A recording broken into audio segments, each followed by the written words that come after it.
హల్లెలూయా! హల్లెలూయా! స్తోత్రములు. మరి సమయంలో పిల్లరా మనం ప్రార్థన చేసుకొని ప్రభు యొక్క వాక్యంలోకి వెళ్దాము. ప్రభా, నీ వాక్యం ద్వారా నాతో మాట్లాడండి. వినగల చెవును, గ్రహించే మనస్సు ప్రభా నాకు దయచేయమని మీరు అడగని పిల్లరా. ఈ సమయంలో మనం ప్రార్థన చేసుకున్నాము. ప్రార్థన. పరిశుద్ధుడా, ప్రేమ కనికరము గల పరమ తండ్రి యేసు ప్రభా, నీకు వందనాలయ్యా.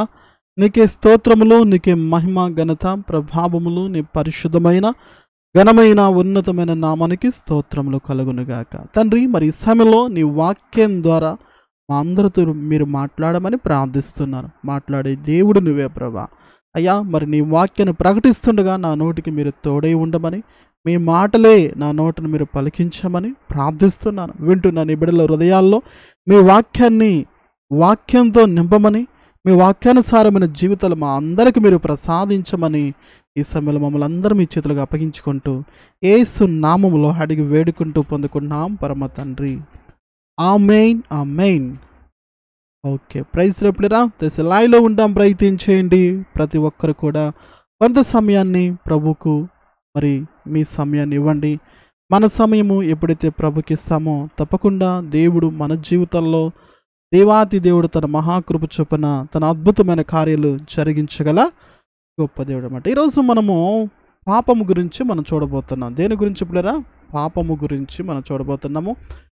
లైవ్లో ఉంటాం. ప్రయత్నించాం పిల్లరా. మరి కామెంట్ చేసి వెళ్ళిపోకండి. లైవ్లో ఉంటాం. ప్రయత్నించండి. ప్రతి ఒక్కరు కూడా ఒక పిల్లరా మీరు కామెంట్ చేసి వెళ్ళిపోకుండా లైవ్లో ఉంటాం. ప్రయత్నించండి. లైవ్లో ఉంటాం. ప్రయత్నించాం పిల్లరా. ప్రతి ఒక్కరు లైవ్లో ఉండి దేనికి వాక్యం వినండి. హల్లెలూయా! స్తోత్రములు. హల్లెలూయా! పిల్లలు లైవ్లో ఉన్నారా? లైవ్లో ఉంటాం. ప్రయత్నించాం పిల్లరా. ప్రతి ఒక్కరు కూడా దయచేసి ఓకే. మరి ఈరోజు మనము దేవుని యొక్క వాక్యం చూద్దామన్నమాట. ఈరోజు అంశం ఏంటంటే పాపం గురించి మనం చూస్తామన్నమాట.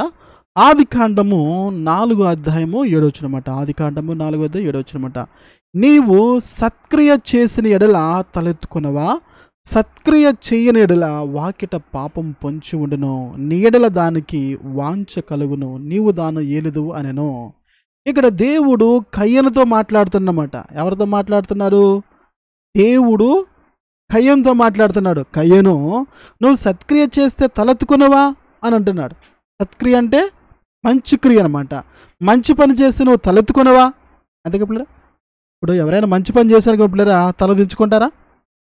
తలదించుకో పిల్లరా. మీరు ఎవరికైనా సహాయం చేశారు, పేదవాళ్ళకి సహాయం చేశారు, ఎవరైనా వస్త్రాలు ఇచ్చారు, లేకపోతే అన్నదానం చేశారు, ఇలాంటి మంచి పనులు చేసినప్పుడు ఎవరైనా తలెత్తుకుంటారా లేదా? అంతేగాని నేను పలానా వాళ్ళకి వస్త్రదానం చేశానండి, పలానా వాళ్ళకి అన్నదానం చేశారండి, వాళ్ళకి నీరు దానం చేశారండి, పలానా సహాయం చేశారని తలదించుకుంటారు పిల్లరా? తలదించుకునేది ఎవరు? తలెత్తుకునేది ఎవరు పిల్లరా? తలదించుకునేది ఎవరు? తలెత్తేవారు చెప్పండి. ఎవరైతే మంచి పనులు చేస్తారో వాళ్ళు మాత్రమే తలెత్తుకుంటారన్నమాట. మరి ఎవరైతే పాపం చేస్తారో వాళ్ళు ఏం చేస్తారు పిల్లరా? ఏం చేస్తారు? తలదించుకుంటారన్నమాట. అది నువ్వైనా నేనైనా ఎవరమైనా తప్పు తప్పే కదా, పాపం పాపమే కదా. కాబట్టి ప్రభు అంటున్నాడు, నీవు సత్క్రియ చేసిన ఎడలా తలెత్తుకునవా, సత్క్రియ చేయని ఎడలా వాకిట పాపము పొంచి ఉండును. ఏముంటుందంట పిల్లరా? వాకిట ఏముంటుందంట? పాపము పొంచి ఉందంట. తెలుసా పిల్లరా? పాపము పొంచి ఉంది. నీ దగ్గర నా దగ్గర పాపము పొంచి ఉందన్నమాట.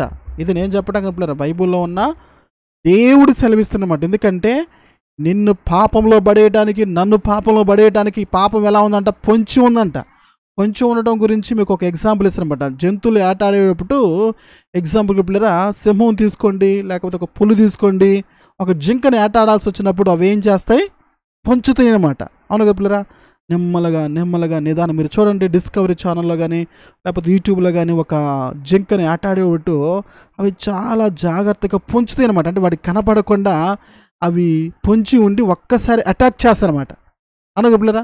అలా వాటి మీద అటాక్ చేసి దాన్ని చంపి తినేస్తారన్నమాట. అట్లాగే పాపం కూడా ఏం చేస్తారంట? వాకిట పొంచి ఉంటుందంట. ఏం చెప్పలేరా? పాపం ఏం చేస్తారంట? పొంచి ఉండదన్నమాట. ఎవరి దగ్గరికి వెళ్తుంది మరి పాపము? ఎవరు పడతారు పాపంలో అంటే ఎవరైతే మంచి క్రియ చేయరో వారు పాపంలో పడిపోతారు అన్నమాట. అది పిల్లరా, మంచి క్రియ ఏంటి? ఇంతకీ మంచి క్రియ ఏంటి పిల్లరా? దేవుడు ఏదైతే చెప్పాడో అవి చేయడమే మంచి అనమాట. దేవుడు ఏదైతే వద్దన్నాడు పిల్లరా అవి చేస్తే పాపం. అర్థమైందా పిల్లరా? మంచిదేంది దేవుడు ఏం చెప్పాడో అదే మంచిది. అర్థమైందా? సో కాబట్టి పిల్లరా, మనం సత్క్రియ చేయకపోతే ఏం చేస్తాం? ఒకటి మంచి క్రియను చేయాలి, రెండోది పాపమని చేయాలి. అంతే పిల్లరా?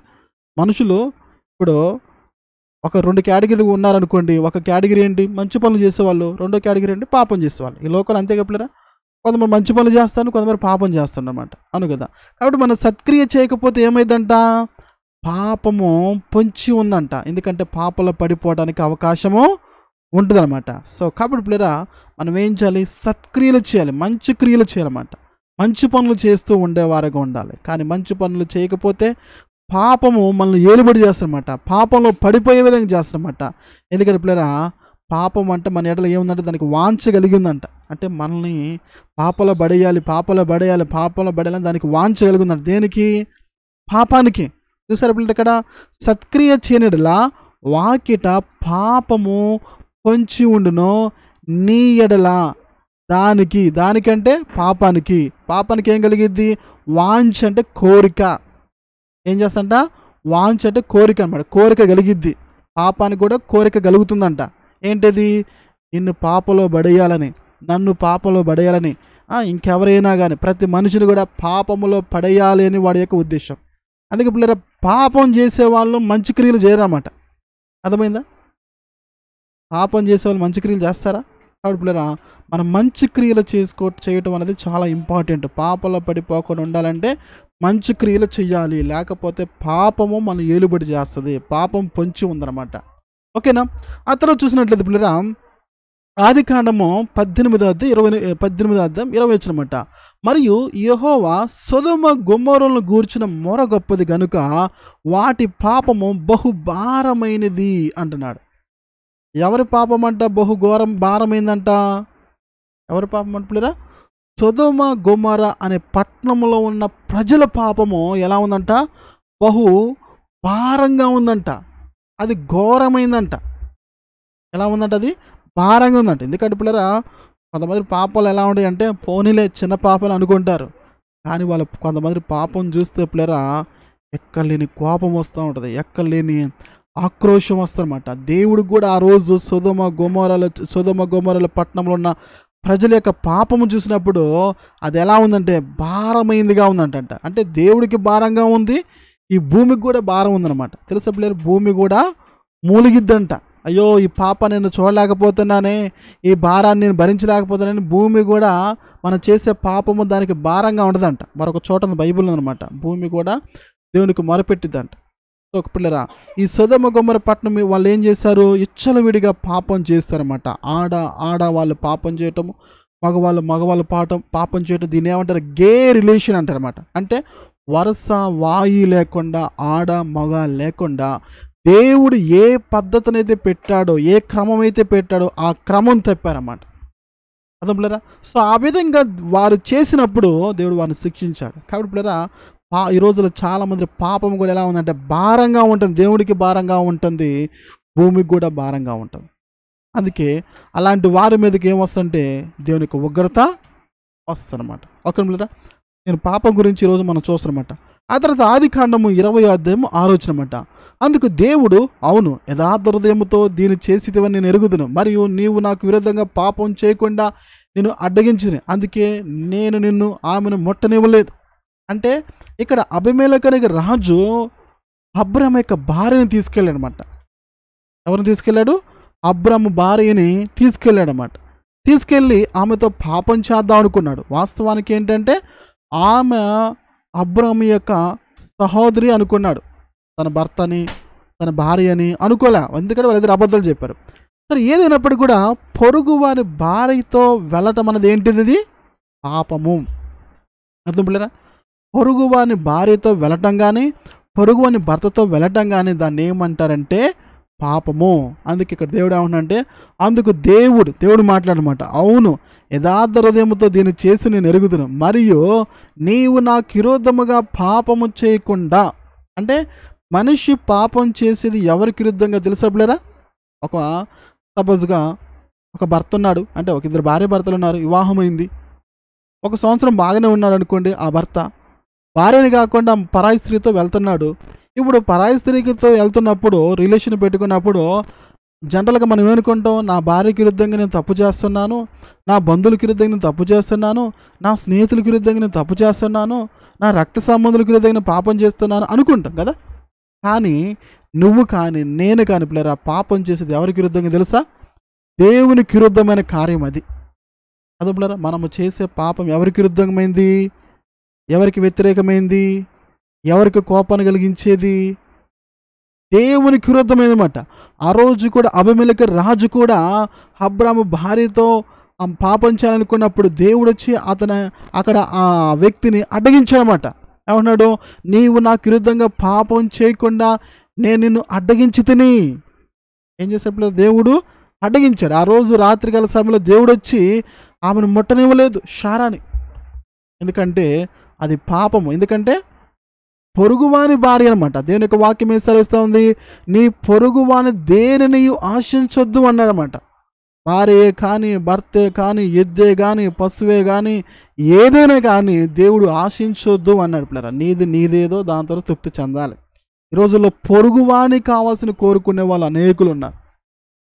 చేసుకున్న భర్తతో సంతోషించటం లేదు, చేసుకున్న భార్యతో ఆనందించటం లేదు. పొరుగువాని భార్య కావాలి, పొరుగువాని భర్త కావాలి, పొరుగువాని అమ్మాయి కావాలి, పొరుగువాని అబ్బాయి కావాలి. అది దేవునికి విరుద్ధమైన పాపమని దేవుని యొక్క వాక్యం సెలవిస్తూ ఉంది పిల్లరా. అర్థమవుతుందా? సో కాబట్టి ఇది ఒక రకమైన పాపం. ఏ పాపం ఇది? ఒక స్త్రీతో కానీ, ఒక పురుషునితో కానీ అక్ర సంబంధము, శారీరకమైన రిలేషన్ కలిగి ఉంటే అది కూడా పాపమే అని దేవుని యొక్క వాక్యము సెలవిస్తూ ఉందన్నమాట. ఓకే పిల్లరా. ఆ తర్వాత ఆదికాండము 39వ అధ్యాయము 9వ వచనమాట. ఆదికాండము 39వ అధ్యాయం 9వ వచనమాట. నీవు అతని భార్యవైనందున నేను తప్ప మరి దేనిని నాకు అప్పగింపు ఉండలేదు, కాబట్టి నేను ఎట్లా ఇంత ఘోరమైన దుష్కార్యము చేసి దేవునికి విరుద్ధంగా పాపం కట్టుకుందనని తన యజమాని భార్యతో అనెను. ఏమన్నాడు పిల్లరా? ఏమన్నాడు? నేనెట్లా ఇంత ఘోరమైన దుష్కార్యము చేసి. ఏమన్నాడు? ఈ మాట అనేది ఒక యవ్వనస్తుడు పిల్లరా. ఆ యవ్వనస్తుడు ఎవరో తెలుసా? యేసోపు. ఇంచుమించు ఒక 25 సంవత్సరాల లోపు ఉండొచ్చు. ఎన్ని సంవత్సరాలు? 25 సంవత్సరాల వయసు లోపల ఉండొచ్చు అనమాట.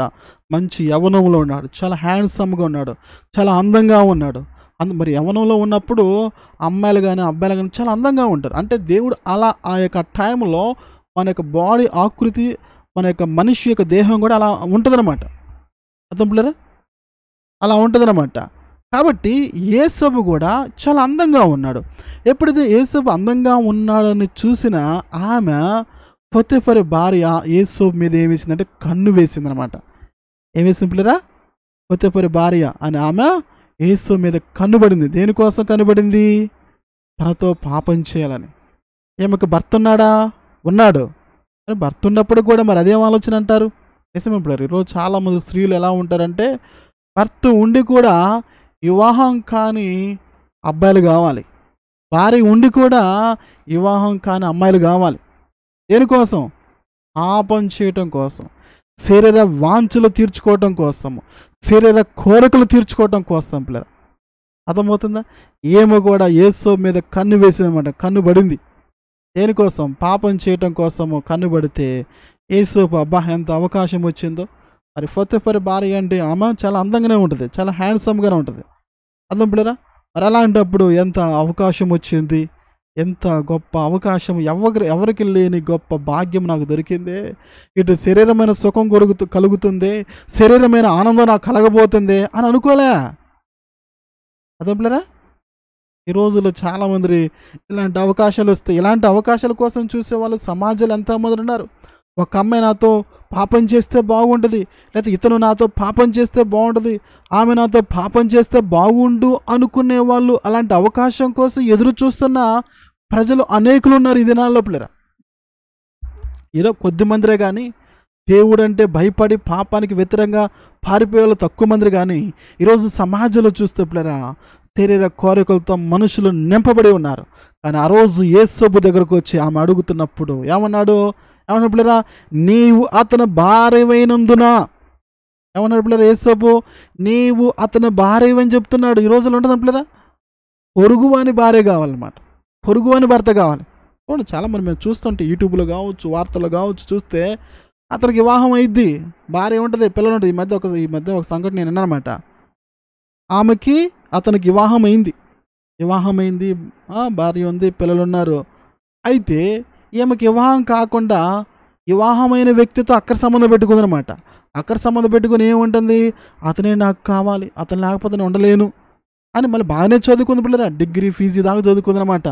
నాకు అతనే కావాలి, ఇప్పుడు నేను ఏం చేయాలండి, అతను నాకు దక్కాలని నేను ఏం చేయాలని అంటే ఒక కౌన్సిలర్ని సహాయం తీసుకుంటానమాట. నేనేం చేస్తే అతను నాకు దక్కుతాడు అని అడుగుతా ఉంది. అతను లేకపోతే నేను బ్రతకలేనండి అని చెప్తా ఉందనమాట. ఎవరిని ప్రేమించింది? వాక్యానికి చెందిన భర్తను ప్రేమించింది. ఇది ఎక్కడ న్యాయమండి? ఈ రోజుల్లో అదేంటో అర్థం కావట్లా. పెళ్ళిగాని అమ్మాయి పెళ్ళిగాని అబ్బాయిని వివాహం చేసుకోవాలి, కానీ పెళ్ళిగాని అమ్మాయి పెళ్ళిగాని అబ్బాయిని, పెళ్ళిగాని అబ్బాయి పెళ్ళిగాని అమ్మాయిని వివాహం చేసుకోవాలి. కానీ సమాజం ఎలా ఉంటుందంటే పిల్లరా, వివాహం కాని అమ్మాయి వివాహమైన వ్యక్తిని చేసుకోవడానికి ఇష్టపడతా ఉంది, వివాహమైన వ్యక్తి వివాహం కాని అమ్మాయిని చేసుకుని ఇష్టపడతా ఉన్నాడు, లేకపోతే వివాహమైన ఆ స్త్రీ వివాహం కాని అబ్బాయిని చేసుకుని ఇష్టపడతా ఉన్నారు, భర్త ఉండి కూడా. కానీ యేసయ్య ఏమంటున్నాడు? నీవు అతని భార్యవైనందున అన్నాడా లేదా? అది గుర్తించాడు. అమ్మా నీకు వివాహం కాకుండా ఉంటే సరే, నేను పెళ్లి చేసుకునేవాడేనేమో, నీకు వివాహమైంది, నీకు భర్త ఉన్నాడు. ఈ రోజుల్లో ఎంతమంది ఈ విషయాన్ని గుర్తిస్తున్నాను పిల్లరా? భర్త ఉండి కూడా, భార్య ఉండి కూడా ఏం కాదులే, ఎవరు చూస్తున్నారు, ఎవరికి తెలుసు మనం చేసేది, మనం చేసే పనులన్నీ అని అనుకొని ఎంతోమంది పాపం చేస్తున్న వాళ్ళు ఉన్నారు. కానీ యేసయ్య పిల్లరా దేవునికి భయపడే వ్యక్తి ఏమన్నాడు తెలుసా? నీవు అతని భార్యవైనందున ఏమన్నాడు పిల్లరా? నిన్ను తప్ప మరి దేని నాకు అప్పగింపు ఉండలేదు. అంటే ఫరో యేసోపు మీద నమ్మకం ఉంచి, ఈ యేసోపు ద్వారా నేను దీవించబడుతున్నాను, ఈ స్థితికి రావడానికి యేసోపు కారణమని యేసోపు బానిస కాస్త ఆ యొక్క ఇంటి మీద అధికారిగా నియమించాడు పిల్లరా. నమ్మి అప్పగించాడు మొత్తాన్ని కూడా. మరి నమ్మి అప్పగించినప్పుడు నమ్మక ద్రోహం చేయొచ్చా పిల్లరా? చెప్పండి. ఈ రోజుల్లో ఎంతమంది పిల్లరా నమ్మి అప్పగించిన వారిని నమ్మక ద్రోహం చేస్తున్న వాళ్ళు అనేకులు ఉన్నారన్నమాట. అవును కదా? నమ్మి అప్పగిస్తూ ఉంటారన్నమాట. ఇల్లుని అప్పగిస్తూ ఉంటారు, లేదా బిడ్డలు అప్పగిస్తూ ఉంటారు, భార్యను అప్పగిస్తారు. అంటే అప్పగించడం అంటే అయ్యా తీసుకెళ్ళి అక్కడ దిగిపెట్టరా, లేకపోతే అది చేసిరా, లేదా డ్రైవర్లు ఉంటారు, ఇలా రకరకమైన వాటిని పాపం చేసే వాళ్ళు ఉన్నారు. కానీ యేసయ్య మాత్రం పిల్లరా నమ్మి అప్పగించినప్పుడు అతని భార్యని ఆమెను ముట్టలేదు పిల్లరా. అర్థమవుతుందా? ఈరోజు యవ్వనుడు పిల్లరా, యవ్వనంలో శోధలు వస్తాయి ఎవరికైనా తెలుసా పిల్లరా? ఆ వయసు వచ్చే లోపల అలాంటి శోధలు వస్తూ ఉంటాయి అన్నమాట. ఎందుకంటే మన బాడీలో హార్మోన్ ప్రభావం వల్ల అలా వస్తూ ఉంటాయి. కానీ యేసయ్య మాత్రము చోటివల తన హృదయంలో గుర్తు పెట్టుకున్నాడు, ఏమే పొరుగు వాని భార్య, ఏమి మీద నేను మనసు పెట్టుకోకూడదు, ఏమి మీద అలాంటి ఆలోచన పెట్టుకోకూడదు, ఒకవేళ ఆమె నా దగ్గరకు వచ్చినా కానీ నేను మాత్రం చోటు ఇవ్వకూడదని అటువంటి నిర్ణయం తీసుకున్నట్టుగా కనపడుతున్నాడు. ఇంకా ఉన్నాడు, కాబట్టి నేనెట్లు ఇంత ఘోరమైన దుష్కార్యము చేసి ఏమంటున్నాడు పిల్లరా? నేనెట్లు ఇంత ఘోరమైన దుష్కార్యము చేసి. ఏ కార్యం అంటది? ఏ కార్యం పిల్లరా? పాపం ఏ కార్యము? మంచి కార్యమా? మంచి కార్యం పిల్లరా. ఈరోజు అది ఏదో అనుకుంటారు, పాపం చేస్తే అబ్బా ఏదో క్రికెట్ ఆడే వాళ్ళు సెంచరీ కొట్టినట్టుగా ఫీల్ అయిపోతుంటారన్నమాట, ఏదో ఒక ఉద్యోగం సంపాదించినట్టు ఫీల్ అయిపోతుంటారన్నమాట. పాపాన్ని కూడా అంత ఫీల్ అయిపోతుంటారు. కానీ యేసయ్య ఏమంటాడో తెలుసా పిల్లరా? ఘోరమైన దుష్కార్యం అనమాట అది. ఏ కార్యము? దుష్కార్యము, చెడ్డ కార్యము. తెలుసా పిల్లరా? పాపం ఎలాంటిది? దుష్కార్యము. యేసయ్య ఆమెతో అంటున్నాడు, నేనెట్లు ఇంత ఘోరమైన దుష్కార్యము చేసి దేవునికి విరుద్ధంగా పాపం కట్టుకుందని అంటున్నాడు అనమాట. ఎవరికి విరుద్ధమైంది పాపము? ఎవరికి విరుద్ధమైంది పిల్లరా? దేవునికి విరుద్ధమైంది. తెలుసా పిల్లరా? పాపం చేస్తున్నప్పుడు మన ఇంటి వారు చూడకపోవచ్చు, మన బంధువులు చూడకపోవచ్చు, మన రక్త సంబంధాలు చూడకపోవచ్చు, భర్త చూడకపోవచ్చు, భార్య చూడకపోవచ్చు, ఎవరు చూడకపోవచ్చు, కానీ ఆకాశమందున్న దేవుడు నేను పాపం చేసినా, నువ్వు పాపం చేసినా, ఎవరు చేసినా పిల్లరా ఆయన కనులకి మనము గంతగట్టలేం, ఆయన కనులు మోయలేం. ఆయన కళ్ళ ఎదుట పాపం చేస్తున్నాం పిల్లరా. అందుకే యేసయ్యకు తెలుసు ఇది ఘోరమైన కార్యము, ఇది దేవునికి విరుద్ధమైన కార్యము, అయ్యో నేను చేయనని నో అని చెప్పాడు పిల్లరా. ఏం చెప్పాడు? నో అని చెప్పాడు. అటువంటి వారు కావాలి పిల్లరా దేవునికి. అతను పిల్లరా దేవుడికి ఎవరు కావాలి? ఎవరు కావాలి పిల్లలు చెప్పండి? పాటలు పాడేవాళ్ళు కాదు, ప్రసంగాలు చేసేవాళ్ళు కాదు, ప్రార్థన చేసేవాళ్ళు కాదు. అంటే ఏం చేయటం తప్పని కాదు, పాటలు పాడవచ్చు, వాక్యం చెప్పవచ్చు, ప్రసంగాలు అన్నీ చేయొచ్చు, తప్పేం కాదు, ఇవన్నీ చెయ్యాలి. కానీ పాపం అంటే అసహించుకునే వాళ్ళు దేవునికి కావాలి పిల్లరా. పాపం నీ దగ్గరకు వచ్చినప్పుడు, నా దగ్గరకు వచ్చినప్పుడు పాపం పొంచి ఉంటుంది పిల్లరా. చూసాం కదా మొదట్లో, ఇక్కడ చూసారా, వాకిట పాపం పొంచి ఉండి, ఆదికాండం 4:7 పాపం పొంచి ఉంటుంది అనమాట. నిన్ను పట్టుకోవడానికి, నన్ను పట్టుకోవడానికి, యేసోబును కూడా పట్టుకోవడానికి వచ్చిందనమాట. అలా వచ్చినప్పుడు యేసోబు ఏం చేశాడు? చోటిచ్చాడా? చోటిచ్చినప్పుడేరా పాపాన్ని అసహించుకున్నాడు, నో అని చెప్పాడు అనమాట. కాబట్టి పిల్లరా, పాపము పొంచి ఉంటుంది నిన్ను నన్ను పట్టుకోవడానికి. ఆ పాపం మన దగ్గరకు వచ్చి, రా నాతో ఆనందించు, నాతో సంతోషించు అని ఒక మనిషి రూపంలో వస్తుంది. పాపం ఎలా వస్తుంది? పాపం అంటే ఇది ఒక ప్రత్యేకంగా ఎక్కడో ఆకాంక్ష దిగిరాదు. ఒకవేళ నువ్వు పురుషుడు అయితే స్త్రీ రూపంలో నీ దగ్గరకు వస్తుంది, స్త్రీ అయితే పురుషుడి రూపంలో నీ దగ్గరకు వస్తారన్నమాట. అది అర్థం పిల్లరా. అలా వచ్చి పాపం చేయమని అడిగిద్దనమాట. అడిగినప్పుడు ఏం చెప్పాలి? ఇది దేవునికి విరుద్ధమైన కార్యం అని చెప్పాలి పిల్లరా. అమ్మో, ఇది నా దేవునికి విరుద్ధమైనది, నేను ఎలా చేస్తాను పాపము అని ఒక భయం ఉండాలి పిల్లరా. ఈ రోజుల్లో ఆ భయం లేదు. పాపం అంటే భయపడేవారు లేరు. పాపం అంటే అసహించుకునే వాళ్ళు తక్కువైపోతున్నారు. ఇప్పుడు నేను ప్రసంగం చేయొచ్చు, మళ్ళీ లేదు దేవునికి విరుద్ధమైన పాపం చేసుకుని పిల్లరా, ఏమైనా ఉపయోగమా చెప్పండి? నేను బాగా ప్రార్థన చేయొచ్చు, దేవునికి విరుద్ధమైన కార్యం ఏదో పాపం చేశాను, ఉపయోగమా చెప్పండి పిల్లరా? మీకు తెలవకపోవచ్చు, నేను చేసే పాపం దేవునికి తెలవదా? ఈరోజు అలా ఉన్నారు పిల్లరా. పాపం అంటే అసహించుకునే వాళ్ళు చాలామంది ఈరోజు దేవుడు కనపట్ల. దేవుడికి కావాల్సింది ఎవరో తెలుసా పిల్లరా? నీ ఎదుట, నా ఎదుట పాపం వచ్చినప్పుడు పాపం అసహించుకొని, అమ్మో ఇది నా దేవునికి విరుద్ధమైన కార్యము, నేను చేయను అన్నట్టుగా నువ్వు నేను ఉండాలని దేవుడు కోరుకున్నాను పిల్లరా. మరి ఉంటావా ప్రియమైన సహోదరుడా? నీ ఎదుటికి పాపం వస్తుంది, నా ఎదుటికి పాపం వస్తుంది. పాపం మనకి అవకాశాలు చూపిస్తుంది అనమాట. అది మనుషు రూపంలో వస్తుంది పిల్లరా. అది ఎవరి ద్వారా రూపంలో రావచ్చు నీ దగ్గరకు పాపం. ప్రతి ఒక్కరి దగ్గరకు పాపం వస్తుంది, అవకాశాలు కల్పించిద్ది, ఆలోచన చెప్పిద్ది, పాపం చేద్దురా అని. పాపం అవకాశాలు వచ్చినప్పుడు దాన్ని అసహించుకోవాలి. ఇది దేవునికి విరుద్ధమైన కార్యమని ఆ రోజు యేసోపులా నీవు నేను నిలబడగలిగితే పిల్లరా, దేవుడు నీ పక్షముగా నా పక్షముగా తప్పకుండా ఉండి దేవుని యొక్క ప్రణాళికలు నా జీవితంలో తప్పకుండా నెరవేర్చగల గొప్ప దేవుడు పిల్లరా. ఈ రోజుల్లో బాధ కలిగించే విషయం ఏంటంటే, పాపం మన ఎదుటికి వచ్చినప్పుడు ఆ పాపాన్ని నో అని చెప్పలేకపోతున్నాం. ఇది సమస్య అనగా పిల్లరా. పాపం మన కళ్ళ ముందులకు వచ్చినప్పుడు, అయ్యో ఇది నా దేవునికి విరుద్ధమైన కార్యము, ఇది నాకు వద్దు, నా దేవుడే కావాలని పాపాన్ని అసహించుకోలేకపోతున్నాం. దేవుణ్ణి ఏం చేస్తున్నాం? దేవుణ్ణైనా దూరం చేసుకుంటున్నాం కానీ పాపాన్ని ఇష్టపడతాం అనమాట. అమ్మో, ఇలాంటి అవకాశం రాదు. అది పాపం చేసేసి తర్వాత క్షమాపణ కోరదాము అన్నట్టుగా అనుకునే వాళ్ళు ఉన్నారు. కానీ పిల్లరా, యేసోపు ఎంతగా అంటే చెరసాలకి వెళ్ళడానికి ఇష్టపడ్డారు కానీ ఆమెతో పాపం చేయడానికి ఇష్టపడారు పిల్లరా. చెప్పండి, ఈ రోజుల్లో పిల్లరా కట్టుకున్న భర్తను చంపుతున్న వాళ్ళు ఉన్నారు, కట్టుకున్న భార్యను చంపుతున్న వాళ్ళు ఉన్నారు, తల్లిదండ్రులను చంపుతున్న వాళ్ళు ఉన్నారు, కూతురుని చంపుతున్న వాళ్ళు. దేనికోసం? పాపం కోసం. అనగా పిల్లరా, మనం చూడలేదా ఎన్ని న్యూస్ ఛానల్లో, ఎన్ని వార్తలు మన కళ్ళ ముందులో ఎన్నో కనపడతా ఉన్నాయి, ఎన్నో వింటా ఉన్నారన్నమాట. పాపం కోసం కట్టుకున్న భర్తను చంపిన స్త్రీలు లేరా? వివాహం అప్పుడు నీవు తప్ప మరొక నేను ఆశించనవని ప్రమాణం చేసిన స్త్రీలే వెళ్ళి కట్టుకున్న భర్తనే కసాయి వాళ్ళే, ఒక జంతువు వల్ల క్రూరంగా చంపుతున్న స్త్రీలు ఎంతోమంది ఉన్నారు. అలాగే ప్రమాణం చేసిన భర్తలు కూడా భార్యను చంపుతున్న వాళ్ళు ఎంతోమంది పిల్లరా సమాజం. దేనికోసము? కొన్ని నిమిషాలు ఉండే సుఖం కోసము, శరీరేచ్ఛల కోసము పిల్లరా కట్టుకున్న, వివాహం చేసుకున్న భార్యని, భర్తను చంపుతున్న వాళ్ళు ఉన్నారు. దేనికోసం? పాపం కోసం. ఆ రోజు యేసోపు లాంటి దుర్మార్గమైన పాపానికి ఒడిగట్లే పిల్లరా. అబ్బా, ఏమని వివాహం ఏమని చేసుకుంటే ఇక నేను ఈ దేశానికి ప్రధానమంత్రి అయిపోతాను, ఈ దేశాన్ని ఎలుబడి చేయొచ్చు, ఇక నేను రాజును కావచ్చు అని అనుకోలే పిల్లరా. ఇలాంటి దుర్మార్గమైన ఆలోచన చేయాలి, ఎందుకంటే అది దేవునికి విరుద్ధమైన కార్యమని గుర్తించాలి. కాబట్టి పిల్లరా, ఇతరులతో చేసే పాపం ఎలాంటిదంటే అది దేవునికి విరుద్ధమైన ఘోరమైన దుష్కార్యమని మనము గుర్తించాలి. ఓకేనా? ఆ తర్వాత యెహోషువ గ్రంథము 7వ అధ్యాయము 11 అనమాట. యెహోషువ గ్రంథము 7:11 అనమాట. ఇజ్రాయేలు పాపం చేసి ఉన్నారు, వారితో చేసిన నిబంధన వారు మీరి ఉన్నారు, శపితమైన దాన్ని కొంత తీసుకొని దొంగిలి బొంకి తమ సామానులో ఉంచుకొని ఉన్నారు అని దేవుడు యెహోషువతో మాట్లాడుతున్నమాట. అర్థం పిల్లరా? ఇది ఎవరు మాట్లాడుతున్నారంటే దేవుడు యెహోషువతో మాట్లాడుతున్నాడు.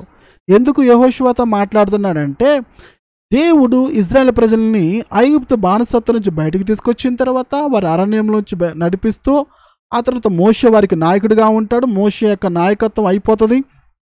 ఆ తర్వాత యెహోషువ నాయకుడు అవుతాడన్నమాట. దేవుడు ఇజ్రాయేల్ ప్రజలు నాయకుడిగా చేస్తాడు. ఇప్పుడు వారి కోసం దేవుడు ఏదైతే ప్రాంతాలని ఇచ్చాడో వాటిని స్వాధీనం చేసుకోరన్నమాట. అయితే ఇప్పుడు వారు యెరికో పట్టణానికి వెళ్తారన్నమాట.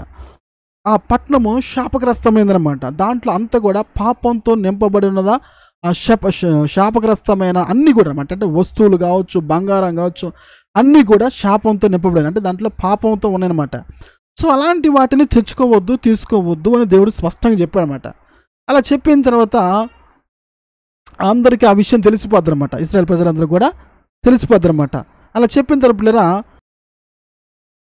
ఈ ఆకార్ అనే వ్యక్తి ఏం చేస్తారంటే ఆ దేశంలోకి వెళ్తారు. మొత్తానికి ఆ దేశంలోకి వెళ్ళి, అంటే ఆ యెరికో గోడ దేవుడు కూలగొడతాడు.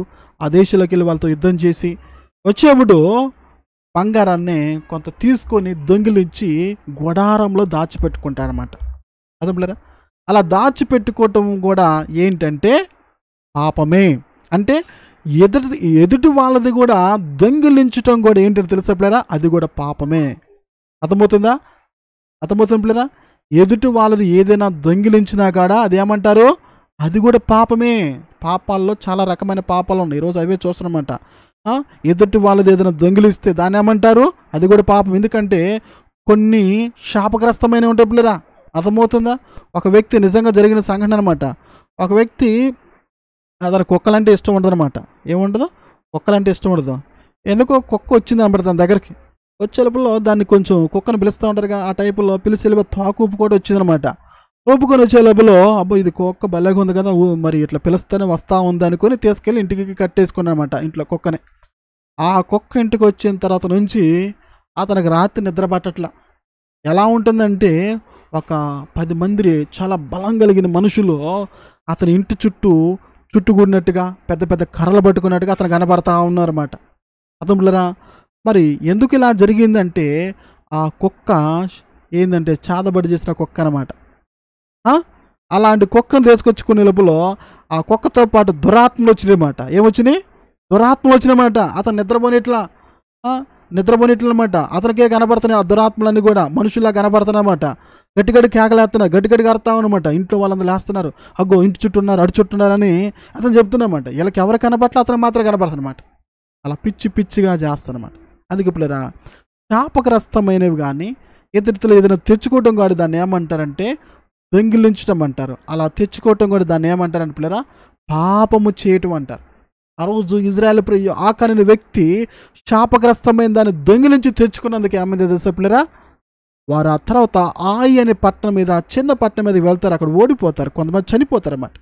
చిన్న పట్టణాన్ని ఓడించలేని స్థితిలో ఉన్నప్పుడు యెహోషువ బట్టలు చించుకొని నిబంధన మందసం ఎదుట మోకరించి ప్రార్థన చేస్తాడు. కన్నీళ్ళతో అడుగుతాడు, అయ్యా మమ్మల్ని ఎందుకు ఇక్కడ తీసుకొచ్చావు? మమ్మల్ని చంపడానికి తీసుకొచ్చావా అని కన్నీళ్ళు కార్చినప్పుడు అప్పుడు దేవుడు అంటాడు, యెహోషువ ఎందుకు ఏడుస్తున్నావు అంటాడు. ఏమంటాడు? ఎందుకు ఏడుస్తున్నావు?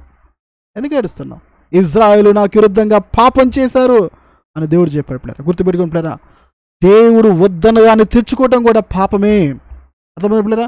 దేవుడు ఏదైనా వద్దన్నాడు, అది బంగారం కావచ్చు, ఎండు కావచ్చు, డబ్బు కావచ్చు, ఏదైనా కావచ్చు పిల్లరా, దేవుడు వద్దంటే అది ఏదైనా కూడా నువ్వైనా నేను తెచ్చుకోవడం, అలా తెచ్చుకోవటం కూడా పాపమే. అలా తెచ్చుకున్నందుకు ఏమైందంటే వారు ఓడిపోయారు పిల్లరా. ఈరోజు చాలామంది జీవితంలో ఓడిపోవడానికి కారణం ఏంటో తెలుసా? పాపము. అర్థం పిల్లరా, చాలామంది కూడా విజయాన్ని సాధించలేకపోవటము, గెలుపొందలేకపోవటము, ఓడిపోవడం గల కారణం ఏంటంటే పాపము. ఎక్కడైతే పాపం ఉంటుందో అక్కడ అపజయం ఉంటుంది, ఎక్కడైతే పాపం ఉంటుందో అక్కడ ఓటమి ఉంటుంది, ఎక్కడైతే పాపం ఉంటుందో పిల్లరా అక్కడ విజయం ఉంటుంది అనమాట. ఆ రోజు కూడా చిన్న పట్టణాన్ని జయించలేక ఓడిపోతారు పిల్లరా. కారణం ఏంటి తెలుసా? శాపగ్రస్తమైన దాన్ని వారు తెచ్చుకొని వారి గుడారాలు ఉంచుకున్నారు. అదే పిల్లరా, అందుకే మన ఇళ్లలో పాప సంబంధమైంది, శాపగ్రస్తమైంది కూడా ఇళ్లలో ఉండకూడదు. గుర్తుకు పెట్టుకుని పిల్లరా, నీ ఇంట్లో శాపగ్రస్తమైంది ఏదైనా ఉంటే అది నీ ఇంట్లో నీకు దీవెని కలుగు చేయదు. నీ ఇల్లు అంతా కూడా పాపంతో నింపబడిన కారణమైంది. చాలామంది కూడా పాప సంబంధమైన వాటిని, శాపగ్రస్తమైన వాటిని ఇంట్లో పెట్టుకుంటా ఉంటారన్నమాట. అలా పెట్టుకోవటం కూడా పిల్లలు దరిద్రవస్థ మన భాషలో చెప్పాలంటే.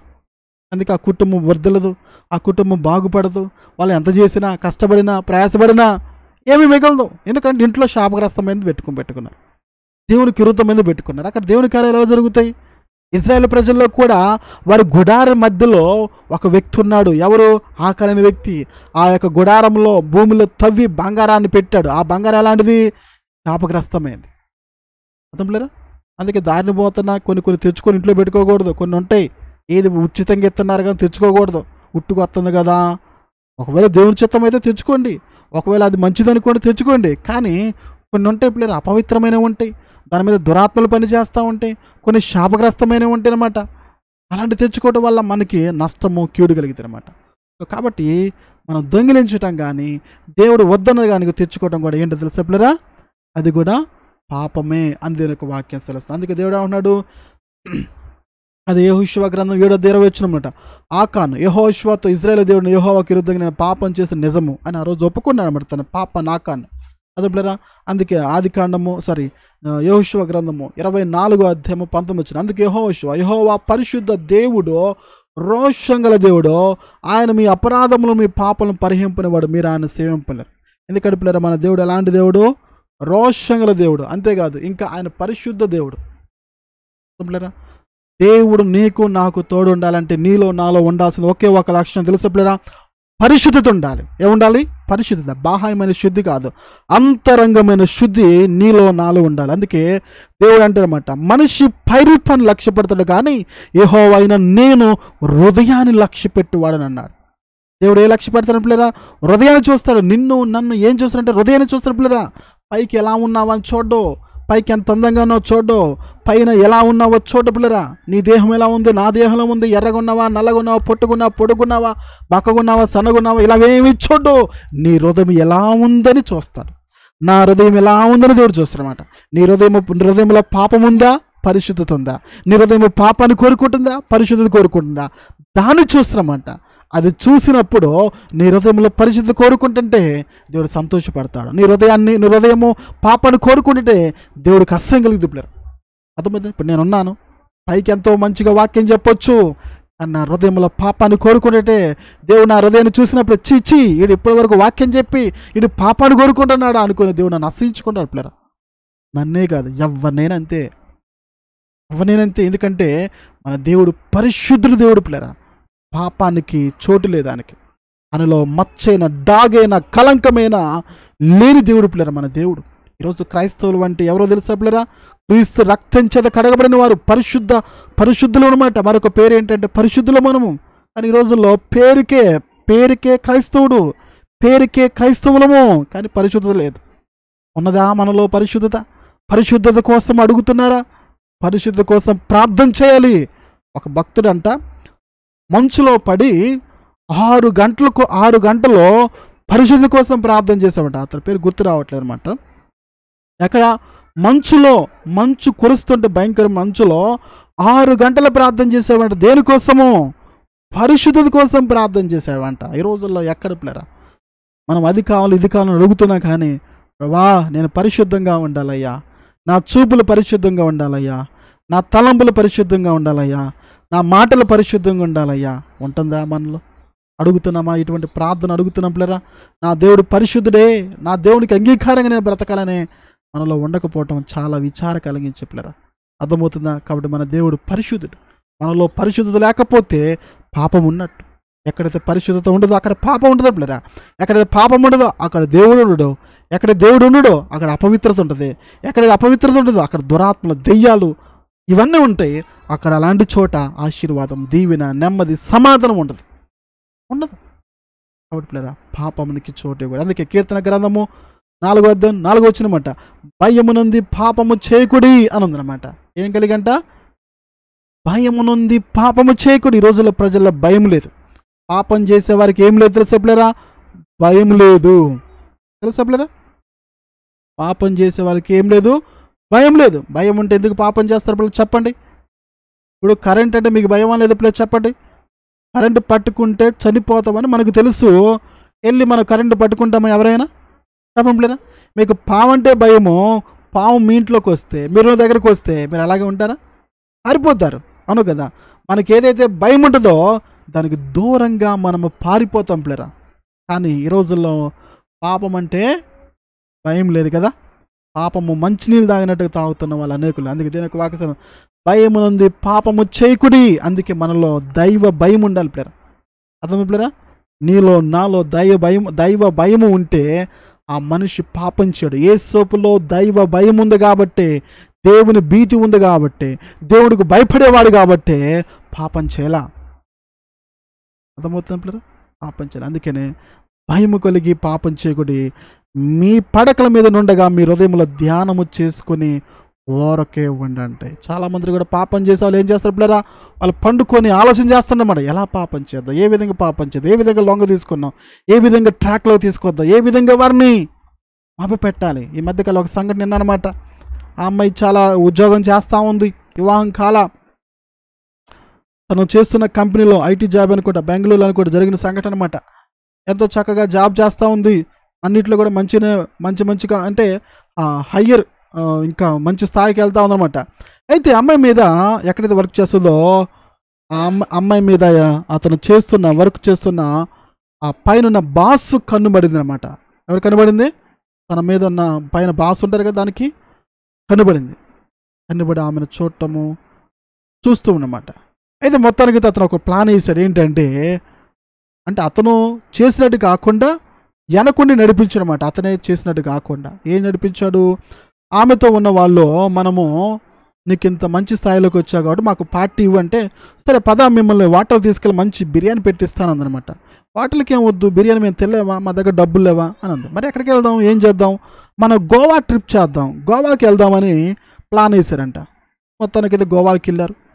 మరి అక్కడికి వెళ్ళిన తర్వాత అందరూ కూడా మందు తాగుతూ ఉన్నారు. ఏమికి మందు అంటే ఇష్టం లేదు, అలాగే ఉందన్నమాట. అయితే ఒక కూల్ డ్రింక్ ఇచ్చారన్నమాట. దాన్ని కూడా కూల్ డ్రింక్ కూడా సీల్ వేస్తుందన్నమాట. ఆ కూల్ డ్రింక్ తీసి తాగిన తర్వాత ఆమెకు మత్తు కలిగించి, ఆ మత్తులో ఇంకొంచెం మందు పైన తాగుతూ ఉందన్నమాట. అలా తాగుతున్న టైంలో ఆమెకు తెలవదుగా అన్కాన్షియస్లో గెలిపింది, స్పృహ లేకుండా కోల్పోయింది అనమాట. అటువంటి పరిస్థితుల్లో మరి ఆమెను ఏం చేశారో ఎవరో మొత్తానికైతే ఆమెని పాడు చేయడం జరిగింది. ఆ విషయం కూడా తనకు తెలియదు. ఆమె మీద శారీరక క్రియ జరిగిన సంగతి తెలవకపోవడం వల్ల ఆ తర్వాత ఒకరోజు ఇలాగ జాబ్కి క్యాబ్లో వెళ్తుంటే సడన్గా కళ్ళు తిరిగి పడిపోతే ఆ క్యాబ్ డ్రైవర్ ఆమెను హాస్పిటల్కి తీసుకెళ్తే డాక్టర్ పరీక్ష చేసి చూసే లోపల, మేడం కంగ్రాచులేషన్, మీరు యువర్ ప్రెగ్నెన్సీ అని చెప్పారంట. చెప్పి ఆమె షాక్ గురింది. నాకు ప్రెగ్నెన్సీ ఏంటి, నాకు వివాహము కాలేదే, నేను అలాంటి పనికి పాల్పడలేదే. లేదు మేడం, మీరు చేసింది వాస్తవమే, ఇదిగో ఈరోజు మీరు ప్రెగ్నెన్సీ అని చెప్పడం జరిగింది. ఆమెకు షాక్ అయిపోయింది, నమ్మలా. ఇంటికి వచ్చి మళ్ళీ టెస్ట్ చూసుకుంటే మళ్ళా ప్రెగ్నెన్సీ అని అర్థమైపోయింది. చాలా కృంగిపోయింది. ఎందుకు ఇలా జరిగింది, ఎక్కడ జరిగింది అని ఎంతో ఆలోచించిన ఆమెకు దొరకలేదు. ఆమెకు అర్థమైంది, ఏ బాస్ అయితే నా మీద కన్నేసాడో ఆ వ్యక్తే దీనికి కారకుడని గుర్తించి ఆ కడుపులో ఉన్న బిడ్డను అబార్షన్ చేసి చంపేసింది. అర్థమైందా? అందుకే ఇక్కడ ఏముందన్నమాట, భయమునంది పాపం చేయకుండా మీరు పడకల మీద ఉండగా మీరు హృదయంలో ధ్యానం చేసుకుని అనమాట. ఎందుకు ఈ సంగతి చెప్పానంటే, ఆ అమ్మాయి మీద కనబడిన వ్యక్తి ఆలోచన చేశాడు. తన మనసులో ఏం చేశాడు? తన మనసులో ఆలోచన చేశాడు, ఎలా లొంగ తీసుకోవాలి, ఏ విధంగా తనతో నేను పాపం చేయాలి, ఏ విధంగా నా వాంఛ తీర్చుకోవాలి అనుకొని లేరా ఆ అమ్మాయిని లొంగ తీసుకున్నారు. అందుకే ఈ రోజుల్లో చాలామంది కూడా పండుకున్నప్పుడు ఆలోచిస్తుంటారు. తెలుసా పిల్లరా? పాపం చేసే వాళ్ళు ఆలోచనిస్తూ ఉంటారు పండుకొని, ఎలా లొంగ తీసుకోవాలి, ఏ విధంగా ట్రాక్లో తీసుకురావాలి, ఏ విధంగా నా వైపు తీసుకోవాలి అని ఉంటారు. కానీ ఇక్కడ దేవునికి వాక్యం సెలవిస్తుంది, ఒకవేళ నువ్వు అంతదాకా తీసుకెళ్తే, అంతదాకా ఆలోచిస్తే పాపం చేయకాకుండా దేవునికి వాక్యం ఏముంది? కీర్తన గ్రంథము 5 వచ్చినమాట, దాంబికులు నీ సన్నిధి నిలవలేరు, పాపం చేయి వారందరూ దేవునికి ఇష్టలు అని రాయబడదా? చూస్తున్న పిల్లలు ఇక్కడ పాపం చేసే వారందరూ కూడా ఏంటంటే, ఇక్కడ పాపం చేయ వారందరూ దేవునికి ఇష్టలా? ఇష్టం లేని వారి పిల్లలు చెప్పండి, ఇక్కడ ఏముంది? చూస్తున్నారా మీరు ఇక్కడ స్క్రీన్లో? కీర్తన గ్రంథము 5 వచ్చినమాట. చూస్తున్నారు పిల్లరా? కనపడుతుంది మీ స్క్రీన్లో? లైన్లో ఉన్నారు కదా, అక్కడ ఏముంది చదవండి ఒకసారి. ఏముంది పిల్లలు అక్కడ? చూస్తున్నారా స్క్రీన్లో? లైవ్లో ఉన్నారు పిల్లరా? స్క్రీన్లో ఏముంది అక్కడ చూడండి ఒకసారి. ఏముంది అక్కడ? ఏముంది? ఏముంది పిల్లలు అక్కడ? పాపము చేయు వారందరూ నీకు అసహ్యులు. అంటే ఎవరైతే పాపం చేస్తారో వాళ్ళు దేవునికి అసహ్యకులు. మరి పాస్టర్ గారు పాపం చేస్తే ఆయన కూడా అసహ్యకుడే. అర్థమవుతుందా? పాస్టర్ గారు అని పెద్ద ఏం ఉండదు. విశ్వాసులని దేవుడి దగ్గర ఏముండదు. పాప ఇంతగా నా కోసం ప్రయాసపడుతున్నాడు, ఇంతగా మరి నా పని చేస్తున్నాడు అని దేవుడు అలాంటిది ఏముండదు. అందరికీ సమానమైన న్యాయమే. అర్థమవుతుందా? అందుకే పాపం చేస్తే ఏమైంది? మనం దేవునికి అసహ్యకులు అయిపోతారన్నమాట. ఏం చేస్తాం? ఎత్తాం. అందుకే పిల్లరా పాపానికి చోటు ఇవ్వకూడదు. పాపం చేస్తే దేవుడిని అసహించుకోవడానికి నన్ను అసహించుకుంటాడు. ఇచ్చి ఇంతవరకు ఇలా చేసి ఇదే విధంగా ఉండి మళ్ళీ పాపం చేశాడా అని దేవుడు నన్ను అసహించుకుంటా పిల్లరా. ఒకవేళ మనుషులు అసహించుకుంటేనే మనం తట్టుకోలేకపోతున్నామే. అవును కదా? మన బంధువులే, మన స్నేహితులే మనం అసహించుకుంటే, మనల్ని దూరం పెడితేనే మనం తట్టుకోలేకపోతున్నాం. అలాంటప్పుడు దేవుడు మనల్ని దూరం పెడితే, దేవుడు మనల్ని అసహించుకుంటే, దేవుడు మనల్ని కాదంటే చెప్పండి పిల్లరా. అర్థమవుతుందా? కాబట్టి పాపానికి చోటు ఇవ్వకూడదు. చూద్దాం. కీర్తన గ్రంథం 7:14 వచ్చినమాట. పాపము కనుడికి వాడు ప్రశ్న మీద పడుచున్నాడు, గర్భము ధరించిన వాడు అబద్ధమును కని ఉన్నాడు. ఇక్కడ చూసినట్లయితే పాపం కనుడికి వాడు ప్రశ్న మీద పడుచున్నాడు అన్నమాట. అంటే పాపం కూడా ఏమైందంట? ఒక గర్భంలా ధరించబడింది అనమాట. అంటే పాపము గర్భంతో పోల్చబడింది. అంటే ఒక బిడ్డ ఏ విధంగా గర్భంలో ఎదిగి ఆ బిడ్డ మరి పర్ఫెక్ట్గా అంటే 9 నెలలు 10 నెలలు అయిపోయిన తర్వాత బిడ్డ ఎలాగైతే గర్భం నుంచి బయటకు వస్తుందో, ఒక మనిషి పాపం చేయటం కూడా పిల్లరా ఒక గర్భం లాంటిదే. అంటే అది ఎలాగండి అంటారా? ఇప్పుడు పాపం అనేది ఎక్కడ ప్రారంభమైంది పిల్లరా? మొదటగా మన హృదయంలో ప్రారంభమవుతుంది. ఒక మనిషి పాపం చేయాలని ఎప్పుడు అనుకుంటాడు? తన హృదయంలో, తన మనసులో అనుకుంటాడు అన్నమాట. హృదయంలో, మనసులో ప్రారంభమైంది క్రియ రూపంలోకి వెళ్ళిపోతాడు. అదే పిల్లరా, ఏ మనిషి అయితే తన హృదయంలో అనుకుంటాడో, ఏ మనిషి అయితే తన మనసులో అనుకుంటాడో, ఆ తర్వాత ఎక్కడ చేస్తాడు దాన్ని? క్రియలలో పాపం చేస్తాడు. అందుకే పాపం కనుడికి వాడు ప్రసన్న మీద పడుచున్నాడు. ఒక బిడ్డని జన్మనివ్వడానికి ఏ విధంగా అయితే ఒక తల్లి ప్రశ్న మీద పడ్డ పిల్లరా, అలా ఈ రోజుల్లో కూడా చాలామంది పాపం కోసం ఒక స్త్రీ ఎలాగైతే ప్రశ్న మీద పడిద్దో అలాగ ఉన్నారన్నమాట. పాపం చేయడానికి ఆతృత. అది పిల్లరా, అది కూడా మనకి మంచిది కాదు. ఆ తర్వాత 10 వచ్చినమాట. వారి నోరు శాపంతోనూ కపటముతోనూ వంచనతో నిండి ఉన్నది. వారి నాలుక కింద చేటును నోటి ద్వారా జరిగే పాపం ఇది. నాలుక ద్వారా జరిగే పాపము. కొంతమంది నోరు కూడా దేనికి కారణమైంది? పాపానికి కారణమైంది. వారి నాలుక కూడా పాపానికి కారణం. అర్థం పిల్లరా, నోటితో చేసే పాపాలు కూడా ఉంటాయి అన్నమాట. ఎక్కడేమన్నమాట? వారి నోరు శాపంతోనూ కపటముతోనూ వంచనతో నిండి ఉన్నది. వారు నాలుక కింద ఏముందంట? చేటును పాపమును ఉన్నాయంట. నాలుకతో కూడా పాపం జరిగింది పిల్లరా. నాలుక కూడా చాలా జాగ్రత్తగా ఉండాలి. నోటితో కూడా పాపం జరిగింది. నోటికి కూడా మనం జాగ్రత్తగా ఉండాలన్నమాట అపవిత్రమైన వాటికి. ఆ తర్వాత కీర్తన గ్రంథము 19:13 వచ్చినమాట. దురాభమైన పాపలు పడకుండా నీ సేవకుని ఆపుము, వాటిని నన్ను ఏలనీ కాకము, అప్పుడు నేను యథార్థవంతునై అధిక ద్రోహం చేయకుండా నిందారహితునగుదును. ఇక్కడ దేవునికి ప్రార్థన చేస్తున్నాడు. దేనికోసం పిల్లరా? దురాభిమాన పాపంలో పడకుండా నీ సేవకుని ఆపుము. ఎవరి ప్రార్థన చేసింది? దేవునికి హృదయానుసారుడైన దావీదు దేవునికి ప్రార్థన చేస్తా ఉన్నాడు. నీకంటే నాకంటే చాలా భక్తిపరుడు, దేవునికి అంగీకారమైన వాడు, దేవుని హృదయానుసారుడైన దావీది ప్రార్థన. దావీదే ఈ ప్రార్థన చేస్తే నేను ఈ ప్రార్థన చేయకూడదా? ఏ ప్రార్థన? దురాభిమాన పాపంలో పడకుండా ఏం చేయి? నన్ను ఆపము. ఇక్కడ పిల్లరా, పాపంలో పడకుండా ఆపగల శక్తి దేవుడికి మాత్రమే ఉంది.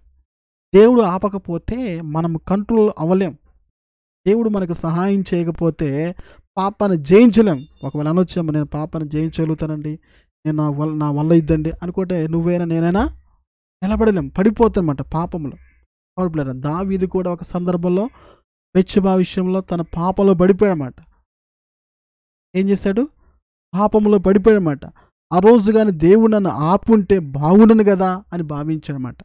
అర్థం పిల్లరా, మనం ఒక వ్యక్తి ఎక్కడికో పాపం చేయడానికి వెళ్తున్నాం అనుకోండి, లేకపోతే ఎగ్జాంపుల్గా ఒక మనిషి చనిపోవడానికి వెళ్తున్నప్పుడురా కాలంలో పడో నదిలో పడో లేకపోతే ఎక్కడికి వెళ్తున్నాడు చనిపోవడానికి, ఆ టైంలో ఎవరైనా ఆ వ్యక్తిని దర్శించి ఎక్కడికి వెళ్తున్నావు అయ్యా, ఎక్కడికి వెళ్తున్నావు, నేను చనిపోవడానికి వెళ్తున్నాను, ఎందుకు చనిపోవడానికి, నీ సమస్య ఏంటి అని తెలుసుకొని వాళ్ళు అక్కడ ఆపి చావద్దు ఈ చెయ్యి అని వాళ్ళు ఆపితే ఆ రోజు ఏం చేస్తారు, వాళ్ళు చావు నుంచి తప్పించబడిన వాళ్ళు అవుతారు. అలాగే ఇప్పుడేరా పాపం కూడా అలాంటిదే. ఎందుకంటే పాపము మనం బలవంతం చేస్తుంది, పాపం చేసేంత వరకు కూడా. ఆ టైంలో దేవుడు మన ఆపగలిగితే మన పాపలో పడకుండా ఉండగలుగుతారన్నమాట. అందుకే దేవునికి ఆ ప్రార్థన చేశాడు ఏమని, దురాభిమాన పాపంలో పడకుండా నీ సేవకుని ఆపము. మనందరం కూడా ఈ ప్రార్థన చేయాలి పిల్లరా బ్రతికినంత కాలము. తెలుసా పిల్లరా, ప్రతి క్రైస్తవుడు కూడా ప్రార్థన చేయాలి. అది విశ్వాసి కావచ్చు, పాస్టర్ గారు కావచ్చు, అందరూ కూడా ప్రార్థన చేయాలి. దేవుని అడగాలి, ప్రభా ఏ పాపంలో పడకుండా నన్ను ఆపయ్యా, నన్ను ఏలయ్యా అని మనం అడగాలి. దేవుణ్ణి అడగాలి. ఏమన్నాడు, వాటిని నన్ను ఏలనే కాకము. ఎందుకంటే పిల్లరా పాపంలో పడిపోతే పాపం మనల్ని ఏం చేస్తుంది తెలుసు పిల్లరా, ఏలుబడి చేసిద్ది. తెలుసా పిల్లరా, పాపం మనల్ని ఏలుబడి చేసిద్ది అనమాట. అందుకే ఒక్క మనిషి ఒక్కసారి పాపానికి చోటిస్తే పిల్లరా ఆ పాపంలో ఉండి బయటికి రాలేడు అనమాట. ఎగ్జాంపుల్గా తాగే వాళ్ళని తీసుకోండి. తాగుడికి వాళ్ళు పుట్టకొత్త ఎవరికైనా వస్తే పిల్లలు తాగుడు అలవాటు ఎవరికి రాదు కదా, మధ్యలో ఏదో అలవాటు అవుతారన్నమాట. అలా అలవాటు అయిన తర్వాత దాంట్లో తాగుడైన పాపలో పడిపోయిన తర్వాత వాళ్ళు చచ్చేంత వరకు ఆ తాగుని వదిలిపెట్టరు. అవును కదా పిల్లలు, దేవుడు కానీ వాళ్ళని బయటికి తీసుకొస్తే తప్ప వాళ్ళంతటికి వాళ్ళు దాని నుంచి బయటికి రాలేకపోతాం. ఎందుకంటే వాళ్ళు ఏలుబడి చేస్తారన్నమాట. అది లేకపోతే మేము ఉండలేమంటారు. అంటే తాగుడని కాదు పిల్లలు, ఎగ్జాంపుల్ చెప్తున్నమాట. ఇలా అనేకమైన పాపాలు ఉన్నాయన్నమాట లోకంలో. డ్రగ్స్ కావచ్చు, వ్యభిచారానికి కావచ్చు, దొంగతనానికి కావచ్చు, మర్డర్లకు కావచ్చు. కొంతమంది జైలుకి వెళ్ళి వస్తారన్నమాట, హత్యలు చేసి వస్తూ ఉంటారు, మళ్ళీ వచ్చి హత్యలు చేస్తూ ఉంటారు. 10 సంవత్సరాలు 20 సంవత్సరాలు కూడా జైల్లో ఉండి కూడా వచ్చి మళ్ళీ దొంగతనం చేసిన వాళ్ళు ఉన్నారు. ఏ దొంగతనం చేస్తే జైలుకి తీసుకెళ్లారో అదే దొంగతనం మళ్ళీ వచ్చి చేస్తుంటారు అన్నమాట. ఎందుకని ఆ పాపం వాళ్ళ ఏలుబడి చేస్తారన్నమాట. అందుకే ఇప్పుడు పాపానికి చోటిస్తే పాపం మళ్ళీ ఏం చేస్తే తెలుసా, ఏలుబడి చేసేది అనమాట. ఒక మనిషి అధికారం రూల్ చేసినట్టుగా రూల్ చేసేది అనమాట.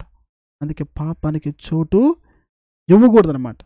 అర్థంలేరా, అందుకే దేవునికి ఈ ప్రార్థన చేశాడు భక్తుడైన దావీదు. మనం కూడా అడగాలి, ప్రభా ఏ పాపంలో పడకుండా నువ్వు నన్ను ఆపు, అవి నన్ను ఏలనే కాకు ప్రభా, నువ్వు నన్ను ఏలు, నువ్వు నాకు దేవుడిగా ఉండు, నువ్వు నాకు ప్రభుగా ఉండు ప్రభా అని మనం అడగాలి. ఎందుకంటే పిల్లరా ఈ లోకంలో పాపం ఉందన్నమాట ఈ భూమి మీద, తెలుసా పిల్లరా.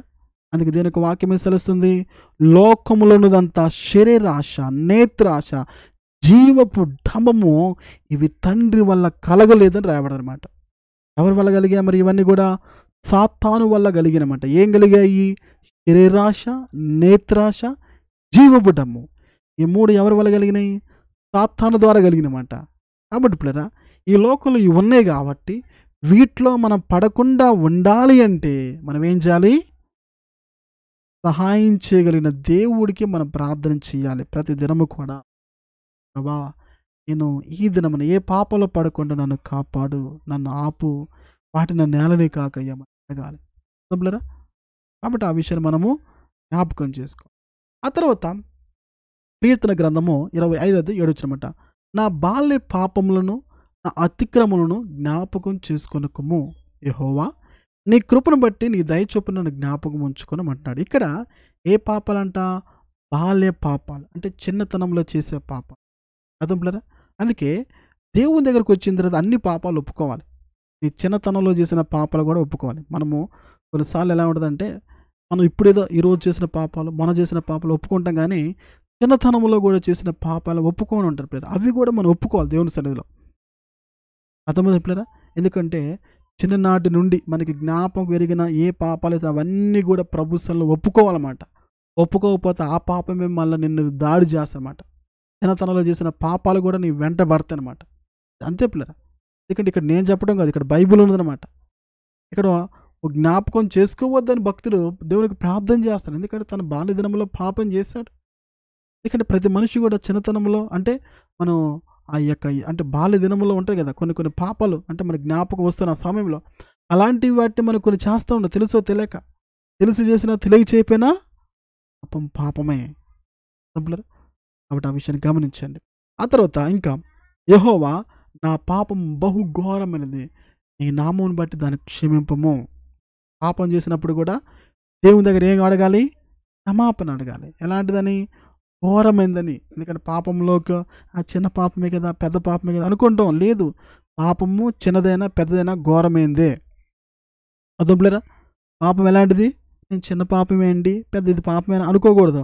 చిన్న పాపమైనా పెద్ద పాపమైనా అది ఎలాంటిదంటే దేవుని విషయంలో ఘోరమైంది. ఎలాంటిది పిల్లరా? ఘోరమైందనమాట అది.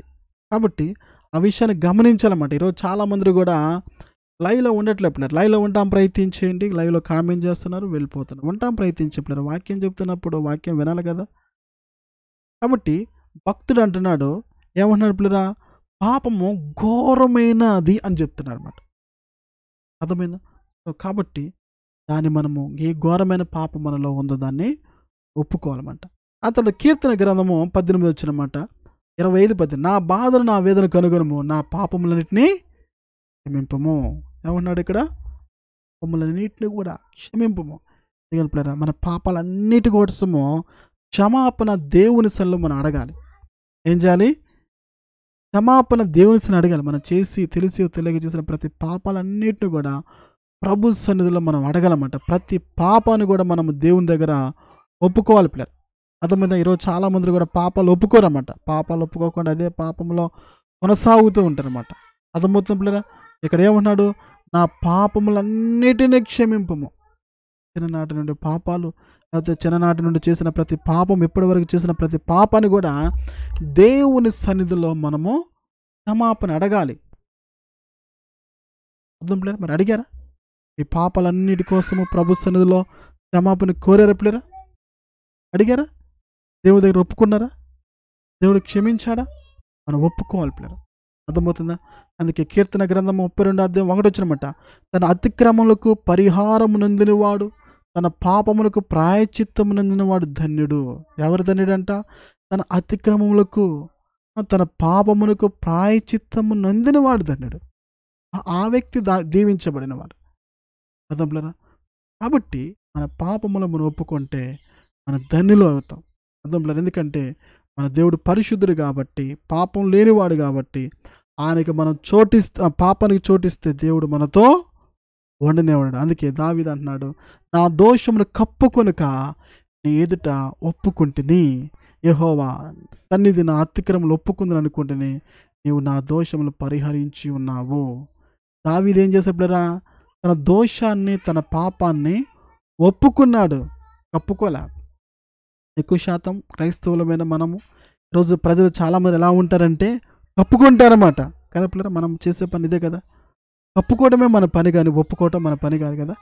ఈరోజు చాలామంది కూడా కప్పుకుంటున్నారన్నమాట. ఏ పాపం చేయలేదన్నట్టుగాను మనం ఉన్నాం. కానీ పిల్లరా, ఒకవేళ ఈ లోకంలో మనం కప్పుకోవచ్చే కానీ పిల్లరా, దేవుని దగ్గర మనం కప్పుకొనలేము. మన పాపాలని, మన దోషాలని ఆయన దగ్గర ఒప్పుకోవాలన్నమాట. దావీదు కూడా పాపం చేసినప్పుడు తన పాపాలను బట్టి వాటిని కప్పుకోలే. ఏం చేశాడు పిల్లరా? ఒప్పుకున్నాడనమాట. ఎప్పుడైతే మనం ఒప్పుకుంటామో దేవుడు మన దోషములను, మన పాపములన్నింటినీ కూడా పరిహరిస్తారన్నమాట. ఏం చేస్తాడు పిల్లరా? పరిహరిస్తారన్నమాట. అంటే క్షమిస్తాడు. ఏ పాపం అయితే ఉందో వాటన్నిటిని కూడా తొలగిస్తాడన్నమాట. అర్థం పిల్లరా? అందుకనే మన పాపాలన్నీ కూడా దేవుని సన్నిధిలో మనం ఒప్పుకోవాలి. ఎందుకు పాపం గురించి చెప్తున్నా అంటే పిల్లరా, చాలా ఇంపార్టెంట్ ఇది విషయం అనమాట. ఎందుకంటే ఈ పాపము ద్వారానే ఈ భూమి మీదకి శాపం వచ్చింది. ఈ పాపము ద్వారానే యేసయ్య ఈ లోకానికి వచ్చాడు. ఈ పాపము ద్వారానే పిల్లరా యేసు ప్రభు మన కోసం మరణించాడనమాట. అదే పిల్లరా, ఈ విషయాలు మనం తెలుసుకోవాలి. తెలుసుకోకుండా ఇదేంటంటే ఇందాక నుంచి చూస్తున్నాం, పాపం గురించి చెప్తున్నారు అనుకుంటున్నారా? అవును, బైబిల్లో రాయబడి మనం తెలుసుకోవాలి ఇవన్నీ కూడా. కాబట్టి పాపం విషయంలో మనం తెలుసుకోవాల్సిన విషయాలు చాలా ఉన్నాయన్నమాట. అర్థమైంది పిల్లరా? ఆ తర్వాత అదిగో పాపం చేయవారు అక్కడ పడి ఉన్నారు, లేవలేకుండా వారు పడదోయబడి ఉన్నారు. అంటే పాపం చేసే వాళ్ళు ఏమవుతారు? పడిపోతారు. ఏం చేస్తారు? పాపం చేసేవారందరూ కూడా పడిపోతారు. ఎక్కడ పడిపోతారు? అంతే నరకంలో పడిపోతారు. అర్థం పిల్లరా? ఎక్కడ పడిపోతారు? నరకంలో పడిపోతారు. అక్కడ నరకంలోకి మళ్ళీ లేవడానికి అవకాశం ఉందన్నమాట. ఆ తర్వాత కీర్తన గ్రంథం 38:3 వచ్చినమాట. నీ కోపాగ్ని వల్ల ఆరోగ్యము నా శరీరం విడిచి పోయిను, నా పాపం బట్టి నా ఎముకల్లో స్వస్థత లేదు. కాబట్టి పాపం చేయటం బట్టి కూడా అనారోగ్యాలు వస్తాయి. అది అంటే అనారోగ్యాలు వస్తాయి, రకరకాలుగా ఉంటాయి. కొన్నిసార్లు మరి వాతావరణం బట్టి వస్తూ ఉంటాయి, కొన్నిసార్లు మనం తినే డైట్ని బట్టి వస్తూ ఉంటాయి, కొన్నిసార్లు మన పాపం చేయటం బట్టి కూడా అనారోగ్యాలు వస్తాయి. అలాంటప్పుడు ఎన్ని మందులు ఆడినా ఎక్కడికి వెళ్ళినా కానీ నయం కాదు. పాపం ద్వారా వచ్చే రోగాలకి పిల్లలు ఎక్కడికి వెళ్ళినా కానీ స్వస్థత ఉండదు, గుర్తుపెట్టుకోండి. అర్థం పిల్లలు, అది దేవుని దగ్గరకు వచ్చి మన తప్పుని మన పాపాన్ని ఒప్పుకుంటే తప్ప మళ్ళా మనకి స్వస్థత ఎక్కడ రాదు. ఎందుకంటే పాపం ద్వారా వచ్చిన శిక్ష అన్నమాట అది. అర్థం పిల్లలు, కాబట్టి మన పాపాలు మనము ఏం చేయాలి, ఒప్పుకోవాలి, లేకపోతే స్వస్థత అనేది రాదనమాట. ఆ తర్వాత నా దోషం నేను ఒప్పుకొనిచున్నాను, నా పాపం గురించి విచారపడుచున్నాను. ఇక్కడ ఏం చేశాడంటే భక్తుడు తన పాపము గురించి విచారపడ్డాడంట, అంటే బాధపడ్డాడు. ఈ రోజుల్లో చాలామంది పాపం చేస్తారు కానీ బాధే ఉండదు. ఏముండదు, అసలు బాధ ఉండదు. నేను చీచి ఎలాంటి పాపం చేశానా, అలాంటి పాపం చేశానా, నేను ఎలాంటి పాపం చేశానని విచారపడదాం, బాధపడదాం ఉన్నది ఉందా ప్లేరు? తప్పు చేసినప్పుడు ఎవరమైనా ఒకప్పుడు దేవుడు తెలియనప్పుడు చేసాం, అయ్యో అవి ఇప్పుడు దేవుడి దగ్గరకు వచ్చిన తర్వాత చీచి నేను ఒకప్పుడు అలాంటి జీవితం జీవించానా, అలాంటి బ్రతుకు బతికానా అన్న బాధ కలగాలి. అర్థం లేదు, ఎందుకంటే వాటిని జ్ఞాపకం చేసుకున్నప్పుడు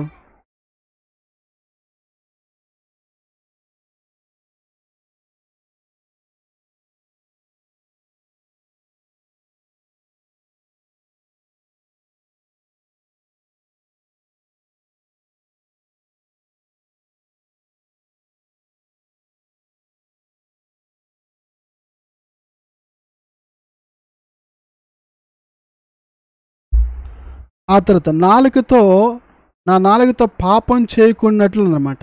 అంటే ఇంకా పిల్లరా 39 కీర్తన గ్రంథం 39:1 నా నాలుకతో పాపం చేయకున్నట్లు నా మార్గము జాగ్రత్తగా చూసుకుంది. అంటే నాలుక ద్వారా జరిగే పాపం అనమాట.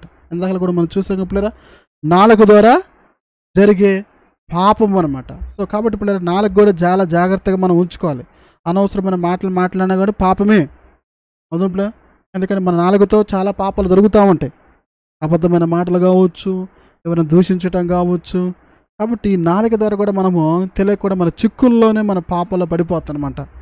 మన శరీరంతో పాపం చేయకపోవచ్చు కానీ నాలుకతో కూడా పాపం జరిగే అవకాశాలు ఉంటాయి అనమాట. అందుకే భక్తుడు కూడా ఏమంటున్నాడు, నా నాలుకతో పాపం చేయకున్నట్లు నా మార్గంలో జాగ్రత్తగా చూసుకుందని అంటున్నాడు. భక్తిహీనులు ఉన్నప్పుడు నా నోటికి చిక్కం ఉంచుకుంటాను అంటున్నాడు. అదంటారా, భక్తిహీనులు ఎదుటిన్నప్పుడు నా నోటికి చిక్కము ఉంచుకుందని అనుకుంటున్నాను అంటున్నాడు. ఎందుకని భక్తిహీనుల ద్వారా మనం పాపలు పడిపోతారన్నమాట మన నాలుక ద్వారా. కాబట్టి మన నాలుకను కూడా మనం ఏం చేయాలంటే జాగ్రత్తగా చూసుకోవాలన్నమాట. అర్థమైందా పిల్లరా? తర్వాత ఇంకా చాలా అనమాట. ఇది కీర్తన 51:2 అనమాట. ఇది దావీదు తప్పు చేసినప్పుడు దేవుని సన్నిధిలో చేసిన ప్రార్థన అన్నమాట. ఏమని, నా దోషము పోవునట్లు నన్ను బాగుగా కడుగుము, నా పాపము పోవునట్లుగా నన్ను పవిత్రపరచుము అని దావీదు దేవుని సన్నిధిలో ప్రార్థన చేశాడు. ఎప్పుడు అంటే తన పాపం చేసినప్పుడు, తన పాపం చేశాడని దేవుడు తనకు తెలియజేసినప్పుడు తన పాపాన్ని గుర్తించి దేవుని సన్నిధిలో అడుగుతా ఉన్నాడు. ఏమని, నా దోషము పోవునట్టుగా నన్ను బాగుగా కడుగుము. అర్థంలేరా, కడగబడాలి. అర్థమైందా? మీరు కడగబడ్డారు ఎందుకు? మీరు ఉదయం కడగబడింది ఎప్పుడేరా? కడగబడిన వారంగా నేను ఉండాలి. అందుకే దావీదు అడుగుతున్నాడు, నన్ను కడుగు అంటున్నాడు. అందుకే యేసయ్య కూడా ఈ లోకంలో ఉన్నప్పుడు ఆయన తువాలు నడుము చుట్టుకొని ఒక పాత్ర తీసుకొని యేసయ్య శిష్యులందరి కాళ్ళు కడిగాడనమాట. అలా కడుగుతుంటే పేతురు అంటాడు కదా, ప్రభా నీవు నన్ను కడగొద్దయ్యా, నేను పాత్రను కాదు అంటాడు. పేతురు, నువ్వు నన్ను కడగపోతే నాకు పాలు లేదంటాడు. అదలేరా, యేసయ్య తన రక్తంతో నన్ను మన పాపములు మన దోషములు పోనట్టుగా కడగాలని ఇష్టపడతా ఉన్నాడు. అయితే ఆయన కడగాలి అంటే నేను మన నోరు తెరిచి అడగాలి, ప్రభా నా దోషములు పోవునట్టుగా నా పాపమును పోవునట్టుగా నన్ను కడగవా ప్రభని అడగాలి. అడిగారు పిల్లరా? కడగబడ్డారా? కడగబడిన వ్యక్తి పిల్లరా ఆ మచ్చలు ఉండవు, ఆ పాపం ఉండదు. చాలామంది కూడా ఏ పాపంతో అయితే యేసయ్య దగ్గరకు వస్తారో అదే పాపం కొనసాగుతూ ఉంటారు పిల్లరా. చర్చికి వెళ్తున్న అదే పాపం ఉంటుంది, మందిరానికి వెళ్తున్న అదే పాపము, ప్రార్థన చేసిన అదే పాపం ఉంటుంది అనమాట. అంతమందిలో లోకంలో ఉంటారు, మళ్ళీ చర్చికి ఇవన్నీ కూడా చేస్తారు. ఎందుకని వాళ్ళు కడగబడిన వ్యక్తిలో ఆ పాపం ఉండవు పిల్లరా. ఒకప్పుడు తెలుసో తెలియక చేశాడేమో కానీ కడగబడిన వ్యక్తిలో అలాంటి అపవిత్రమైన అలాంటి పాపములు ఉండవు. కడగబడిన వారిలో. కడగబడిన వాకపోతే అవే ఉంటాయి. ఇప్పుడు మీ కాలుకి ఏదో మట్టి అంటుంది పిల్లరా, బురద అంటుంది అనుకోండి, మీరు కాలు కడుక్కోలేదు, ఎక్కడికి వెళ్ళినా కానీ బురద ఉంటుందా ఉండదా పిల్లలు చెప్పండి? మీరు ఇంట్లోకి వెళ్ళవచ్చు, వీధిలోకి వెళ్ళవచ్చు, షాప్కి వెళ్ళవచ్చు, మీ కాలుకి బురద అంటింది, ఆ బురదను కడుక్కోవాలా? ఎక్కడికి వెళ్ళినా ఉంటుందా ఉండదా? ఆ బురదతోనే వెళ్తున్నారన్నమాట. ఈ రోజులు కూడా అలాగే పాపాన్ని అంటించుకుంటున్నారు. ఆ పాపాన్ని పోగొట్టుకోవట్లా, ఆ పాపాన్ని కడిగేసుకున్నామని అడగట్లా. ఆ పాపంతో దేవుని దగ్గరకు వచ్చి ప్రభా నన్ను దీవించు, ఆ పాపంతో నన్ను ఆశీర్వించు, ప్రభా నన్ను స్వస్థపరచు. ఎలా వస్తుంది పిల్లలు చెప్పండి? కడగబడాలి మొదటగా. మన దోషములు పోవునట్టుగా, మన పాపమును పోవునట్టుగా దావీదు అడిగినట్టుగా నీవు నేను అడగాలి. ఒకసారి ఇలాగే నేను యవ్వనంలో ఉన్నప్పుడు, అంటే 18 సంవత్సరాలప్పుడు నేను ప్రభులు ఎదుగుతున్నమాట. ఒక దేవుని సేవకుడి దగ్గరికి వెళ్ళానమాట. ఆయన మంచిగా ప్రార్థన చేస్తున్న సంగతి తెలిసిన తర్వాత 18 సంవత్సరాలు జరిగిన సంఘటన అనమాట. నేను వెళ్ళి ఆయన దగ్గర ప్రార్థన చేయించుకున్నమాట. ప్రార్థన చేయించుకుంటే, అయ్యా నీ పాపాలు ఒప్పుకో అని నాతో స్పష్టంగా చెప్పాడు ఆ సేవకుడు. ఇదే కీర్తన చదివి నీ పాపాలు ఒప్పుకోమని ఆ సేవకుడు నాకు తెలియజేసినప్పుడు ఆయనకి దేవుడు ప్రవచన వరం ఇచ్చాడనమాట. దేవుడు ఆయన ద్వారా నాతో మాట్లాడాడనమాట. అప్పుడు నేను అనుకున్నాను, ఇంకా నాలో పాపం ఉందా? నాలో ఏ పాపం ఉంది? నేనే పెద్ద పెద్ద పాపాలు ఏం చేయలేదు కదా అనుకున్నాను అనమాట. అని ఇంటికి వచ్చి ఈ కీర్తన చదివి పాపాలు ఒప్పుకున్నాను. ఎలా ఒప్పుకున్నాను? ప్రభా నేను పాపినంట, నేను పాపినయ్యా అని ఏదో నోటితో ఒప్పుకున్నాను. దేవుడు దాన్ని ఒప్పుకోలే, మళ్ళా దేవుడు నన్ను సంధిస్తూ ఉన్నాడు. అయ్యా నీ పాపలు ఒప్పుకొని మళ్ళీ దేవుడు మరొక విధానంలో మాట్లాడుతూ ఉన్నమాట. మళ్ళా రెండోసారి కూడా ప్రభా నేను పాపినయ్యా, నన్ను క్షమించయ్యా, ఏదో అట్లా చెప్పాను, కానీ హృదయం నుంచి రావట్లా. మళ్ళా మూడోసారి దేవుడు నన్ను వదిలిపెట్టలేదు, ఎందుకంటే నాలో పాపం ఉంది కాబట్టి. దేవుడికి నాకు మధ్య వడ్డొచ్చేది ఏంటంటే పాపమే. మళ్ళా మూడోసారి కూడా దేవుడు నన్ను సంధించటము, నాతో మాట్లాడటం ప్రారంభిస్తూ ఉన్నాడు. ఈ మూడోసారి పిల్లరా మధ్యాహ్న కాల సమయంలో ఎవరు లేని సమయంలో మోకరించి ఒక పసిపిల్లవాడి వలె నా పాపముల కోసము, నేను తెలియక చేసిన ప్రతి పాపం, తెలియజేసిన పాపం పిల్లరా, అవన్నీ కూడా ప్రభు దగ్గర నేను ఒప్పుకున్నాను. ప్రభు ఆ రోజు ఆ సమయంలో దేవుడు నాతో మాట్లాడుతూ వచ్చు. యాకోబు నా వైపు తిరుగు, ఇశ్రాయేలు నువ్వు నా సేవకుడు, మంచు ఇడిపోనట్లుగా, మబ్బు తొలగిపోనట్టుగా ఈ పాపములు తొలగిపోయి నేను తూర్చివేశాను, నేను కడిగి వేశానని ఆ రోజు యెషయా గ్రంథం ద్వారా దేవుడు నాతో స్పష్టంగా మాట్లాడు. ఆ రోజు మాట్లాడిన తర్వాత ఆ రోజు నుంచి దేవునికి నాకు కమ్యూనికేషన్ అనేది ఏర్పడదు. ఈరోజు చాలామంది ఇప్పుడు కమ్యూనికేషన్ లేదు దేవుడితోటి. అర్థమవుతుందా? ఎప్పుడు కమ్యూనికేషన్ ఏర్పడుద్ది? నీ పాపాలు ఒప్పుకుంటే, నీ పాపాలు కడగబడితే, నీ పాపాలు తుడిచివేయబడితే తప్ప పిల్లరా దేవునికి సంబంధం ఏర్పడదు. దావీదు తన పాపాలను ఒప్పుకున్నాడు, కప్పుకోలా. ఈ మాట్లాడిన ప్రియమైన సహోదరు కప్పుకుంటున్నావా, కడుక్కుంటున్నావా, ఒప్పుకుంటున్నావా? అర్థం పిల్లరా, ఒప్పుకోవాలి, కడగబడాలి. నేను కడగబడకపోతే పిల్లరా, ఒకవేళ ఈ లోకంలో కడగబడకుండా మనం బ్రతకొచ్చేమో, కానీ కడగబడకపోతే రేపు పరలోకాన్ని పోగొట్టుకున్న పిల్లరా, అది నువ్వేనా నేనేనా పిల్లరా? పాపం చేసినప్పుడు, పాపం మనలో ఉన్నప్పుడు ప్రభా నన్ను కడుగు అని కన్నీళ్ళు కారవాలి పిల్లరా. దావీదు కూడా దేవుని సన్నిధిలో అడుగుతున్నాడు, ఏమని? నీకే కేవలం నీకు విరుద్ధమైన పాపం చేసి ఉన్నాను. ఎవరికి విరుద్ధంగా పిల్లరా? మనం చూసాం కదా, ఏమన్నాడు? మొదటగా మనం చూసినది అబీమెలెకు కూడా నువ్వు నాకు విరుద్ధంగా పాపం చేసావు దేవుడు అన్నాడు అనమాట. ఆ తర్వాత యేసేపు కూడా ఇది నాకు దేవునికి విరుద్ధమైన కార్యం అన్నాడు అనమాట. ఇక్కడ కూడా దావీదు ఏమన్నాడు? నీకే విరుద్ధంగా నేను పాపం చేసి ఉన్నాను. తెలుసా పిల్లరా? మళ్ళా చెప్తున్నమాట, పాపము చేసేది ఎవరికి విరుద్ధమైందంటే దేవునికి విరుద్ధమైంది. నువ్వు అనుకోవచ్చేమో ఇది నా భర్తకి విరుద్ధమైందండి, నా భార్యకి విరుద్ధమైందండి, నా బిడ్డలకు విరుద్ధమైందండి, నా బంధువులకు విరుద్ధమైందండి, మా ఊరికి వారికి విరుద్ధమైనని మనం అనుకోవచ్చు, అవ్వచ్చేమో. కానీ అన్నిటికంటే ప్రాముఖ్యంగా ఎవరికి విరుద్ధమైందండి పిల్లరా? దేవునికి విరుద్ధమైంది. ఆ విషయాన్ని చెప్తున్నాడు. అయ్యా నేను నీకు విరుద్ధమైన పాపం చేశాను ప్రభా, నీ దృష్టికి నేను చెడుతనం చేసి ఉన్నాను ప్రభా అని దావీదు దేవుని సన్నిధిలో పశ్చాత్తాపడ్డాడు. నిజంగా ఆ కీర్తన ఈసారి ఎప్పుడు అవకాశం చూద్దాం. ఇక్కడ చాలా ఉన్నాయన్నమాట. నీకు విరుద్ధంగా నేను పాపం చేసి ఉన్నాను, నీ దృష్టి ఎదుట నేను చెడుతనము చేసి ఉన్నాను. ఎవరి ఎదుట? దేవుని ఎదుట. ఎందుకంటే చెడుతనం చేశాడు దావీదు. ఎవరితోటి? బత్షెబతోటి. అంటే దేవుడు చూడలేదు పిల్లరా, గుర్తుపెట్టుకుని పిల్లరా, చెడుతనం చేస్తున్నప్పుడు దేవుడు చూస్తున్నాడు మనం అనుకుంటాం. ఇక్కడ మూడో వ్యక్తి లేడు కదా అనుకుంటాం నువ్వు నేను అనుకు పిల్లరా. చెడు చేసేవాడు, పాపం చేసాడు, ఎవడు చూస్తున్నాడు? 4 గోడల మధ్య జరుగుతూ ఉంది, ఫోన్లో జరుగుతూ ఉంది, ఎవరెదలకు జరుగుతూ ఉంది అనుకుంటాం కానీ పిల్లరా, మనము దేవుని ఎదుట చేస్తున్నాము పాపం. ఒప్పుకున్నాడు పిల్లరా, ఏమన్నాడు? నీ దృష్టి ఎదుట, అంటే నీ కళ్ళు ఎదుట. దృష్టి అంటే చూపే కదా, అర్థం అదే కదా. ఏమన్నాడు? నీ దృష్టి ఎదుట ఏం చేశాడంట? ఏం చేశాడు పిల్లరా? నేను చెడుతనము చేసి ఉన్నాను. ఒప్పుకున్నారా పిల్లరా? తన నోటితోటి. అందుకే పిల్లరా, మన పాపాలను నోటితో ఒప్పుకోవాలి. గుర్తుపెట్టుకోం పిల్లరా. ఎక్కడ ఒప్పుకోవాలి? ప్రాముఖ్యంగా దేవుడి సన్నిధిలో ఒప్పుకోవాలి. దేవుడి దగ్గర ఒప్పుకోవాలన్నమాట ప్రాముఖ్యంగా. మనుషుల దగ్గర అంటే మనుషులకు వ్యతిరేకంగా చేస్తే వాళ్ళ దగ్గర ఒప్పుకోవాలి. దేవునికి విరుద్ధమైన పాపం అయితే దేవుని దగ్గర ఒప్పుకోవాలి. మనుషులకు విరుద్ధమైందైతే మనుషుల దగ్గర ఒప్పుకోవాలన్నమాట. ఎవరికి విరుద్ధమైందైతే అక్కడ మన పాపాలని మన నోటితో ఒప్పుకోవాలన్నమాట. పిల్లరా, కాబట్టి దేవుని అసలు దావీదు ఒప్పుకున్నాడు. ఏమన్నాడు? ఇంకా 5వ అధ్యాయం 51వ అధ్యాయము 5వ వచనమంట. కీర్తన గ్రంథం 51వ అధ్యాయము 5వ వచనమంట. నేను పాపములో పుట్టినవాడను, పాపములో నా తల్లి నన్ను గర్భము ధరించెను. ఏమన్నాడు పిల్లరా? నేను పాపంలో పుట్టినవాడను. ఒప్పుకుంటారు పిల్లరా ఈ మాట? మనందరం కూడా పాపంలో పుట్టామని, పాపంలో పెరిగామని, మన తల్లి కూడా పాపంలో గర్భం ధరించిందని మీరు ఒప్పుకుంటారా? అర్థమవుతుంది ఈ యొక్క వాక్యము పిల్లరా? అర్థమవుతుందా? దీని అర్థం ఏంటంటారు? నేను పాపంలో పుట్టినవాడని అంటున్నాడు. అంటే తన తల్లి ఏమైనా వ్యభిచారం చేసినట్ట? కాదు, అర్థం కాదు. అంటే నేను పాపంలో పుట్టానంటే తన తల్లి ఏదో తప్పుడు పని చేసి ఆమె ద్వారా మరి పాపం వచ్చింది అట్లా, అది కాదనమాట మీనింగ్ ఇక్కడ. ఎందుకంటే పిల్లరా, ఆదాము అవ్వల ఆ స్వభావం అన్నది ఇక్కడ మెన్షన్ చేయబడుతుంది అనమాట. అర్థం పిల్లలు? ఎందుకంటే మన తల్లిదండ్రులు కూడా పాపం కలిగి ఉన్నారన్నమాట. పాపం అంటే ఏమనుకుంటే చాలామంది చెప్పండి పిల్లలు, పాపం అంటే మీరు ఏమనుకోండి చెప్పండి.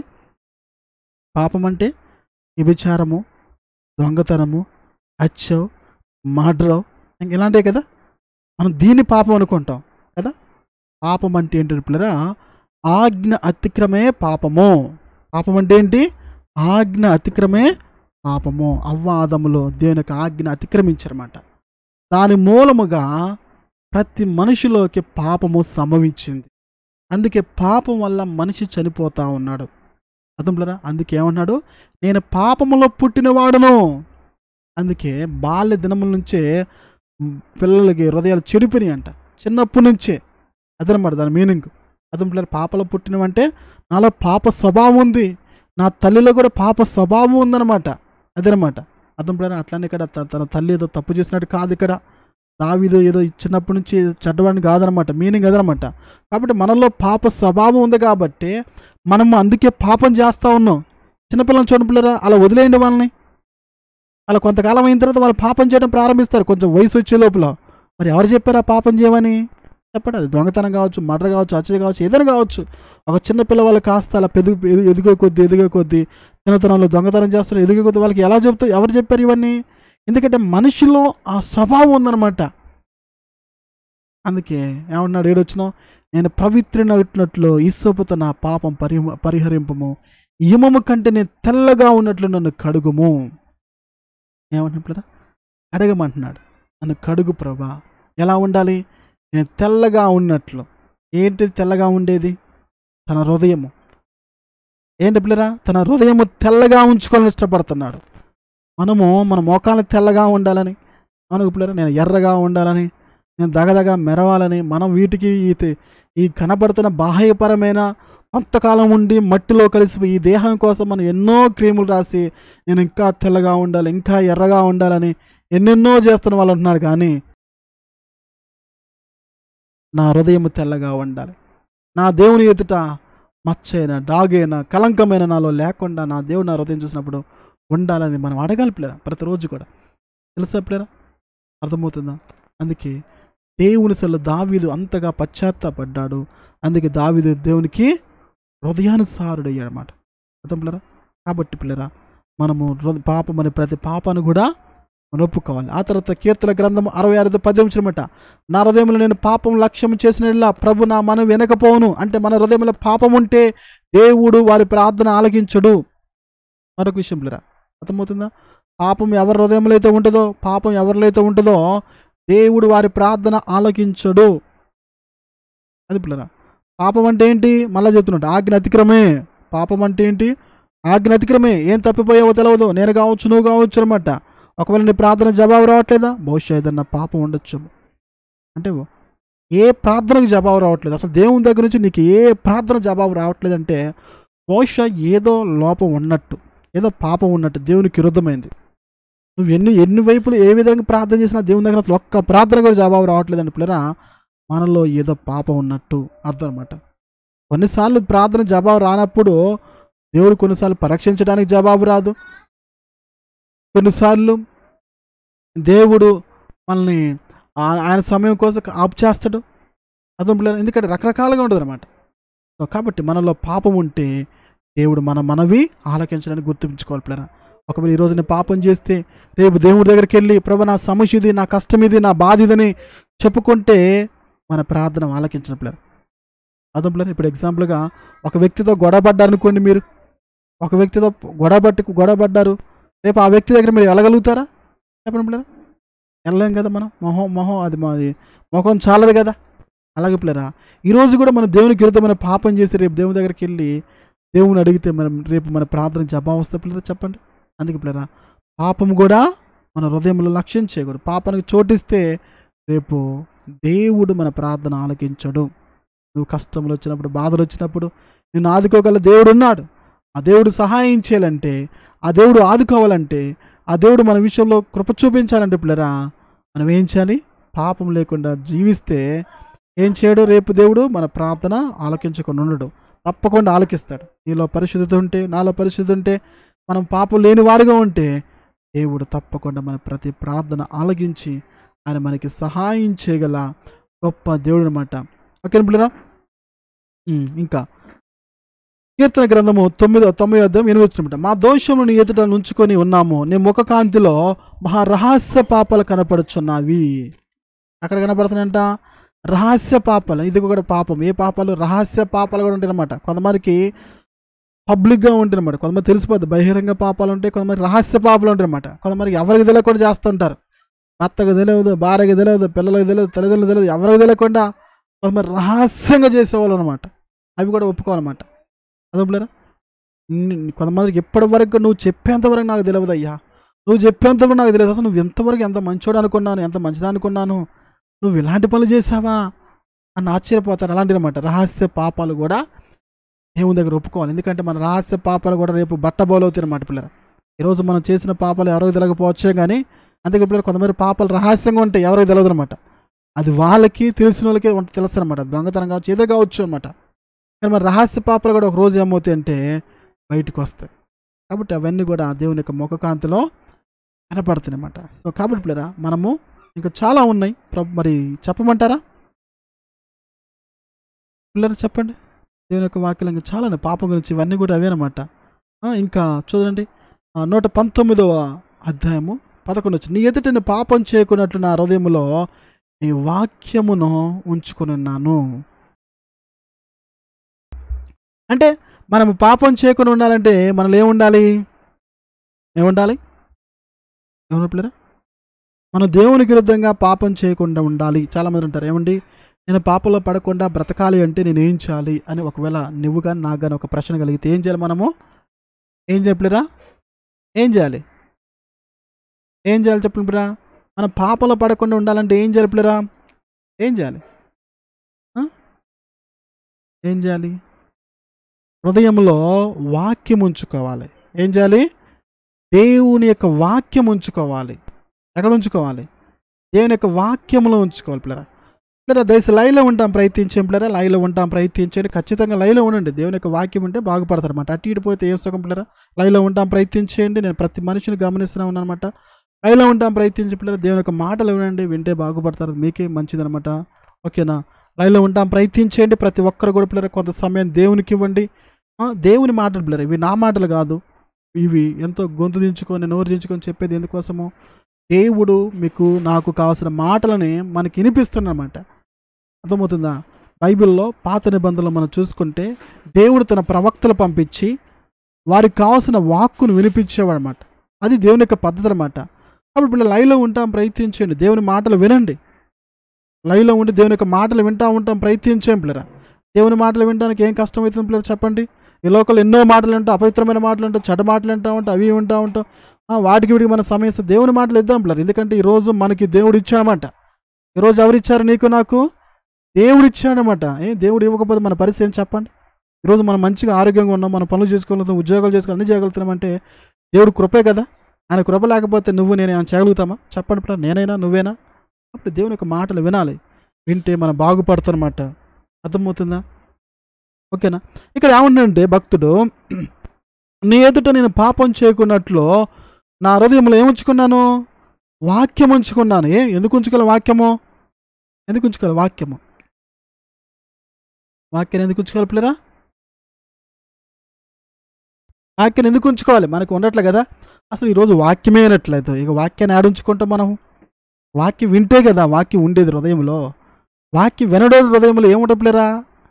వాక్యం వింటే, వాక్యం ఎవరు? దేవుడు అనమాట. ఆ వాక్యాన్ని హృదయంలో ఉంచుకుంటే నీకేమైద్ది? పాపం చెయ్యవు. అదే పిల్లరా, పాపం చెయ్యాలన్న ఆలోచన వచ్చినప్పుడు ఆ వాక్యం నేను గద్దించిదనమాట. నువ్వు తప్పు చేస్తున్నావు, నువ్వు చేస్తున్న తప్పు అని మన మనస్సాక్షి, మనలో ఉన్న వాక్యము మనల్ని హెచ్చరిక చేస్తారన్నమాట, గద్దించిదనమాట. నీలో వాక్యమే లేదు, ఇంకేమీ ఎక్కడ పనిచేసిద్ది కదా. వాక్యం ఉంటే భయం కలిగిద్ది అనమాట. అమ్మో గుండె లబ్ డబ్ అని కొట్టుకుంటారనమాట. ఒకవేళ పాపం ఆలోచన వచ్చినా, పాపం తలంపులు వచ్చినా, లేదా సాతానుగాడు మనల్ని శోధిస్తున్నా, మనుషుల ద్వారా వారి ద్వారా శోధిస్తున్నా కానీ మనకేం కలిగిద్ది? భయం కలిగిద్ది. అమ్మో ఈ పని చేయకూడదు అన్న భయం కలిగిద్ది అనమాట. అర్థం పిల్లరా? అందుకనే నీ ఎదుటైన పాపం చేయకున్నట్లు నా హృదయంలో ఈ వాక్యమును ఉంచుకున్నాను. అందుకు పిల్లరా, దేవుని యొక్క వాక్యాన్ని మన హృదయంలో ఉంచుకోవాలి. ఎలా ఉంచుకుంటామంటే వినుట ద్వారా, చదవటం ద్వారా. అర్థం పిల్లరా? ఒకవేళ నీకు చదవటం రాకపోతే విను. అర్థం పిల్లరా? ఒకరిని చదవచ్చు అయినా కానీ విను. దేవుని సేవకుల్ని కొంచెం ఎవరిస్తూ చెప్తుంటారు కాబట్టి, దేవుడు సేవకులు ఇంకా నీకు అర్థమయ్యే రీతిలో చెప్తారు కాబట్టి విని ఆ వాక్యాన్ని మనం ఉంచుకుంటే మన పాపంలో పడిపోకుండా ఉంటాం పిల్లరా. ఎందుకంటే పాప మనలో ఉండకూడదు పిల్లరా. పాప మనలో ఉంటే దేవుడు మనకి దూరం అయిపోతాడు. దేవుడు మనకి జీవితంలో కార్యం చేయడం అనమాట. అర్థం పిల్లరా? సో కాబట్టి అందుకోసం మనము మన హృదయంలో పాపంలో పడిపోకుండా ఉండాలి. దేవుని యొక్క వాక్యము మన హృదయంలో ఉండాలన్నమాట. కాబట్టి పిల్లరా, మరి ఇవన్నీ కూడా చాలా ఉన్నాయన్నమాట పాపం గురించి. ఇంకా చూడండి పిల్లలు, కొన్ని మాటలు చెప్పి ముగిస్తారన్నమాట. సామెతలు కూడా చూద్దామన్నమాట కొన్ని మాటలు. ఇక్కడ 14:20 అనమాట. తన పొరుగు అని తిరస్కరించేవాడు పాపం చేయవాడు. అంటే ఇతను తిరస్కరించడం కూడా పాపానికి కూడా కారణం. అది కూడా పాపమేనంట. అంటే నీ పొరుగు అని తిరస్కరించడం కూడా అదేంటంట? పాపమేనంట. ఇదొక పాపము, ఇదొక రకమైన పాపం అనమాట. అలాగే భక్తిహీనుడికి డబ్బు వచ్చినా కూడా అది కూడా పాపాన్ని కలుగు చేస్తుందంట. అర్థం పిల్లరా? పొరుగువాన్ని కూడా తిరస్కరించడం కూడా పాపానికి కారణమే. అర్థం పిల్లరా? సో ఇలా రకరకమైన పాపాలు ఉన్నాయి. రకరకాల విధాలుగా మన పాపాలు పడిపోవడానికి అవకాశాలు ఉన్నాయన్నమాట. సో కాబట్టి పిల్లరా, వీటన్నిటిలో మనము పాపాన్ని జయించాలి అంటే మన సత్క్రియలు చేసే వారంగా ఉండాలి. ప్రతి దినము కూడా వాక్యాన్ని కలిగి మనం ఉండగలిగితే, వాక్యాన్ని మన హృదయంలో ఉంచుకోగలిగితే, ప్రతిదినం కూడా దేవుడు వాక్యం ఉంచుకోవటం అంటే ఏంటి? దేవుడు ఈరోజు నాతో ఏం మాట్లాడాడు అంతే. ఈరోజు నా ప్రభు నాతో ఏం చెప్తున్నాడని ఆయన వాక్యాన్ని మన హృదయంలో ఉంచుకొని, ప్రభు మనకి ఏమైతే చెప్తున్నాడో, ఎవరి కోసం కాదు పిల్లరా, మనకు, నా కోసం, నా కోసము, నీ కోసం, నీ కోసము, ఎవరి కోసమో కాకుండా ప్రభు ఈరోజు నాతో ఏం మాట్లాడాడు అని ఆయన మాటలు మన హృదయంలో ఉంచుకోగలిగితే, భద్రం చేసుకోగలిగితే, ఆ మాటలు ఆయన వాక్యం ద్వారా నీవు నేను పాపంలో పడిపోకుండా ఉండగలుగుతాం. కాబట్టి పిల్లరా, మరి ఇవన్నీ చూసాం కదా. పాపం వల్ల మనం సత్క్రియలు చేయకపోతే పాపంలో పడిపోతామని మనం చూస్తూ వచ్చారన్నమాట. కాబట్టి పిల్లరా, మనం మంచి క్రియలు చేసే వారంగా మనం ఉన్నాం. మరి సమయంలో విన్న వాక్యాన్ని బట్టి మనము ప్రార్థన చేసుకున్నాం పిల్లరా. ఎక్కడైతే మీరు ఉన్నారో అక్కడ మోకరించి ప్రార్థనలో ఏకీవించాల్సిందిగా ప్రభు నామములో మనం చేసే కొంత సమయాన్ని పిల్లరా మీరు ఉన్న చోటన మరి మనం చూస్తూ వచ్చాం కదా. మరి కయ్యంతో దేవుడు అన్నాడు, నువ్వు సత్క్రియ చేసినట్లా తల ఎత్తుకునవా, వాకిట పాపం పొంచి ఉంది కయ్యను అంటున్నాడు. నిజమే పిల్లరా, పాపం మన పొంచి ఉందన్నమాట. నన్ను పాపంలో పడివేయాలని దుష్టుడైన సాతాను పొంచి ఉన్నాడనమాట. ఎందుకు తెలుసా? నీవు పాపంలో పడిపోవాలని, నువ్వు పాపంలో పడిపోవాలని. పాపం చేయటం వల్ల దేవునికి దూరం అయిపోతాం. పాపం చేయటం వల్ల దేవునికి ఆశీర్వాదాలు పోగొట్టుకుంటాం. పాపం చేయటం వల్ల మన జీవితంలో దుఃఖము, వేదన, మరణము, బాధ, అవమానము, నిందలము, శాపము ఇవన్నీ పొందుకుంటాం కాబట్టి ఇవన్నీ మనం అనుభవించాలని, పరలోకాన్ని పోగొట్టుకోవాలని, దేవునితో ఉన్న సంబంధాన్ని పోగొట్టుకోవాలని దుష్టుడైన సాతాను పొంచి ఉన్నాడు. ప్రియమైన సహోదరి సహోదరా, గుర్తిస్తున్నావా? పాపం పొంచి ఉందని, పాపము ఆ వాంఛ కలిగి ఉందని గుర్తిస్తున్నావా? సత్క్రియల చేయని యెడల పాపం పొంచి ఉండనమాట. అందుకే పాపానికి చోటు ఇవ్వకుండా అనుదినము కూడా సత్క్రియలు చేసే వారంగా, అనుదినము కూడా దేవుని యొక్క వాక్యాన్ని చదివి ఆ వాక్యాన్ని మన హృదయంలో కలిగి ఉండే వారంగా మనం ఉన్నాం. నిజమే ప్రభా, ఎటు చూసినా అపవిత్రత, ఎటు చూసినా పాపము ఉన్నది ప్రభా. ఈ లోకంలో నేను కూడా పరిశుద్ధంగా బ్రతకడానికి నాకు సహాయం చేయండి ప్రభా అని అడగను పిల్లరా. దేవుడు మనకు సహాయం చేయగల గొప్ప దేవుడు అనమాట. ప్రతిరోజు కూడా లైవ్లో ఉంటాం, ప్రయత్నించాం పిల్లరా. ఈ సమయంలో లైవ్లో ఉండండి పిల్లరా. ప్రతి ఒక్కరు కూడా మరి సమయంలో చెప్పబడుతున్న ప్రకారంగా ప్రార్థన చేసుకోండి పిల్లరా. ప్రతి ఒక్కరు కూడా మరి ఆ రోజు సొదొమ గొమొర పాపము బహు భారమైంది అంటున్నాడు. ఒకవేళ నీ పాపం ఎలా ఉంది ప్రేమని సహోదరి సహోదరు? ఒకవేళ నువ్వు కూడా పాపం చేయడం భారంగా ఉందా? ఆ రోజు దేవుడు అబీమెలెకుని అడ్డగించాడు. పాపం చేయకపోతున్నప్పుడు, పొరుగువాని భార్యతో పాపం చేయాలనుకున్నప్పుడు దేవుడు అడ్డగించాడు. అలాగే యేసపు కూడా అయ్యో నా దేవునికి విరుద్ధమైన ఘోరమైన దుష్కార్యము పాపము చేసి ఎలా కట్టుకుందును అని భయపడి పారిపోయాడు. ప్రేమన సహోదర సహోదరుడా, గుర్తిస్తున్నావా? పాపం అంటే అది దేవునికి విరుద్ధమైందని, నా దేవునికి ఘోరమైన కార్యమని గుర్తిస్తున్నావా? గుర్తించకుండా ఇదేదో ఆశామాషగాని, ఏదో సరదాగాని, ఏదో ఆనందకరమైనమని, ఏదో కొన్ని నిమిషాలు ఉండే సుఖమని కోరుకుంటున్నావా? ప్రేమన సహోదర సహోదరుడా, అది ఘోరమైంది, అది దేవునికి విరుద్ధమైంది. ఈ రోజున గుర్తించు. ఆ పాపానికి చోటిస్తే ఆ పాపమే నా జీవితాన్ని నాశనం చేసిద్ది అనమాట. ఆదములు పాపానికి చోటు ఇవ్వడం బట్టి ఆ ఏదెను తోట నుంచి తరిమివేయబడ్డారు. ఆ ఏదెను తోటలో ఉన్న దేవుడిచ్చే ప్రతి ఆశీర్వాదం పోగొట్టుకొని శాపాన్ని అనుభవించాల్సిన పరిస్థితి వచ్చేది. కాబట్టి ఒకవేళ నీ జీవితంలో కూడా పాపానికి చోటిస్తున్నావా? ఏ పాపానికి చోటేది ఇస్తున్నావు? ఈరోజు ఆ పాపాన్ని విడిచిపెట్టు. ఆకాను కూడా శాపగ్రస్తమైన తెచ్చుకొని ఇంట్లో పెట్టుకున్నాడు. ఒకవేళ నీ ఇంట్లో కూడా అపవిత్రమైనవి, దేవునికి విరుద్ధమైనవి ఉన్నాయా? ఈరోజు దాన్ని తీసి పడేయి. దేవునికి వద్దన్న వాటిని దేవుడు తెచ్చుకోద్దామని తెచ్చుకొని ఉన్నట్లయితే వాటిని తొలగించేసే. ఎందుకంటే వాటి ద్వారా పాపం వస్తుంది, వాటి ద్వారా శాపం వస్తుంది. ఆ రోజు ఆకాను కూడా దేవునికి విరుద్ధమని తెచ్చుకోవడం బట్టి ఇజ్రాయెల్ అందరూ కూడా ఓడిపోవాల్సిన పరిస్థితి వచ్చింది. ఇజ్రాయెల్ ప్రజల్లో చాలామంది మరణించాల్సిన పరిస్థితి వచ్చింది. ఒకవేళ నీ జీవితంలో కూడా ఓటమి ఓటమి ఓటమి చూస్తున్నట్లయితే నీ జీవితంలో విజయం లేదా? నీ జీవితంలో ఆశీర్వాదం లేదా? అలా లేని పరిస్థితిలో ఉన్నట్లయితే బహుశా నీ ఇంట్లో ఏదో దేవునికి విరుద్ధమైనది, అపవిత్రమైనది ఉన్నది. దాన్ని తొలగించు. ఆ రోజు ఆకాను కూడా తెచ్చుకొని గుడారంలో బంగారాన్ని, శాపగ్రస్తమైన బంగారం తెచ్చుకొని దాచి ఉంచుకున్నాడు. అందువల్ల తను మరణించాల్సిన పరిస్థితి, ఓడిపోవాల్సిన పరిస్థితి మనం చూస్తూ ఉంటాం. ప్రభా, నా ఇంట్లో కూడా, నా గుడారంలో కూడా, నా దేహంలో కూడా నీకు విరుద్ధమైన పాపం ఏమి ఉండకూడదయ్యా. ఒకవేళ ఉంటే ఈరోజు తొలగించు ప్రభా. నన్ను కడుగు ప్రభా, నన్ను పరిశుద్ధపరచు ప్రభా. అయ్యా, నీ యందు భయభక్తులు కలిగిన హృదయం నాకు ఇవ్వండి అయ్యా. యేసపు వలె ప్రతి పాపానికి దూరంగా పారిపోయే మనసు నాకు ఇవ్వండి అయ్యా అని అడగను పిల్లరా. ఆ రోజు యేసపు పారిపోయాడు కాబట్టి యేసపు ఉన్నతమైన స్థానానికి రాగలిగాడు. ఈరోజు మనము కూడా దేవుని చేత హెచ్చించబడే వారంగా ఉన్నతమైన స్థితిలోకి రావాలని దేవుడు కోరుకుంటున్నాడు. కానీ సాతానుగాడు పాపము వైపు చూపించి పాప ఆలోచనలో మనలో కలుగు చేసి పాపములో పడివేసి దేవుడిచ్చే ఆశీర్వాదాలు, దేవుడిచ్చే దీవెనలు పోగొట్టుకునే విధంగా చేయడమే వాడి యొక్క ముఖ్య లక్ష్యం అన్నమాట.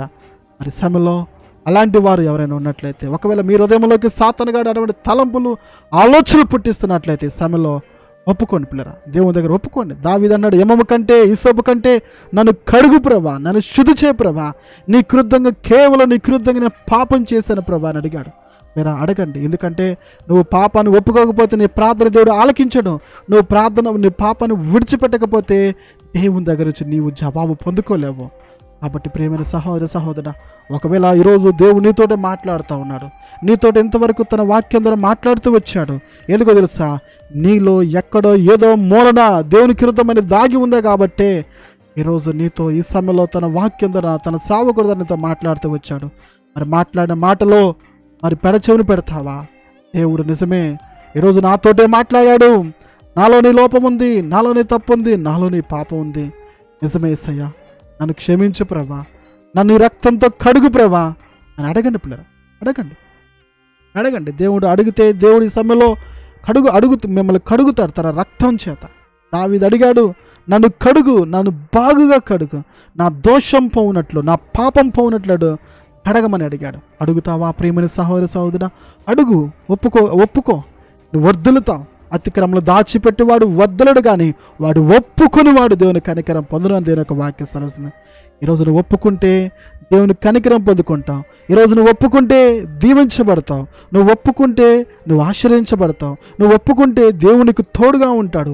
ఒప్పుకుంటే రేపు నువ్వు పరలోకం పోతావు. ప్రియమైన సహోదర సహోదరుడా, ఒప్పుకో. ఎక్కడున్నావో, ఏ చోటున్నావో అక్కడ నోరు తెరిచి నీలో దేవుడు ఈ సమయంలో పరిశుద్ధాత్మ దేవునికి జ్ఞాపకం చేస్తూ ఉంటాడు. ఈ సమయంలో నీ హృదయంలోకి దేవుని ఆత్మ నీకు జ్ఞాపకం చేస్తూ ఉంటాడు. దాన్ని ఒప్పుకో. ఏదైతే దేవుడు ఈ సమయంలో నీకు మనసులోకి ఆలోచనలకు పుట్టిస్తున్నాడో, నీ హృదయంలో ఏదైతే ఉందో, నువ్వు ఏ తప్పైతే చేసావో, నీ బాల్యదినములందు కావచ్చు, నువ్వు ఏదైతే చేసావో ఈ సమయంలో దేవుడు దాన్ని నీకు తెలియచేస్తుండగా ఒప్పుకో.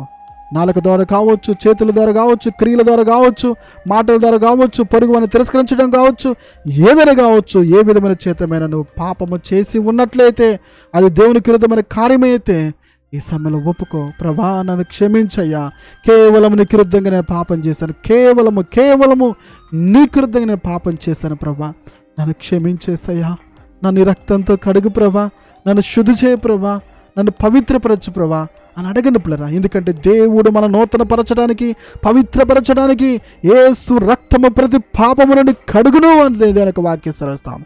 నీలో ఎలాంటి పాపమున్నా, ఎలాంటి ఘోరమైన పాపం చేసినా దేవుడు ఈ సమయంలో క్షమించడానికి, తన రక్తంతో కడగడానికి సిద్ధంగా ఉన్నాడు.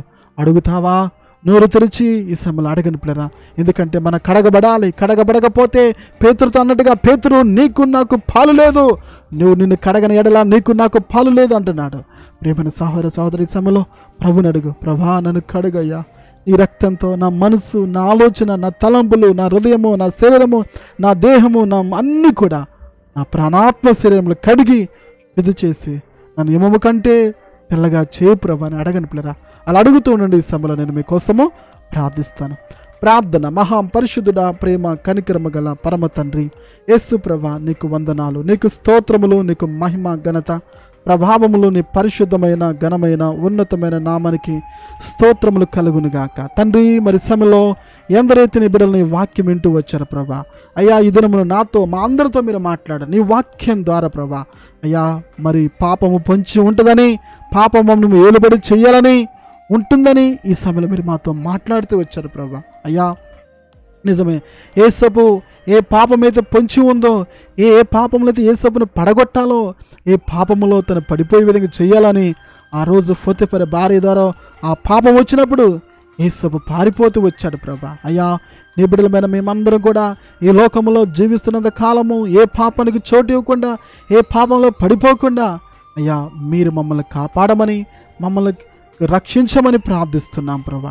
అంతేకాదు తండ్రి, ఈ సమయంలో ఎందరైతే నీ బిడ్డలో ఒకవేళ వారు తెలిసి తెలియక చేసిన ప్రతి పాపమును అవునేసయ్యా, ఇదిగో ఈ సమయంలో, ఈ వయసులో, ఈ కాలంలో, ఈ టైంలో నేను ఇలాంటి పాపం చేశాను, దయతో నన్ను క్షమించు ప్రభా, నన్ను ఈ రక్తంతో కడుగు ప్రభా, నన్ను ఈ రక్తం చేత శుద్ధి చేయ ప్రభని ఎవరెవరైతే ప్రభా దావీదు వలె నన్ను యమము కంటే తెల్లగా చేయి ప్రభా,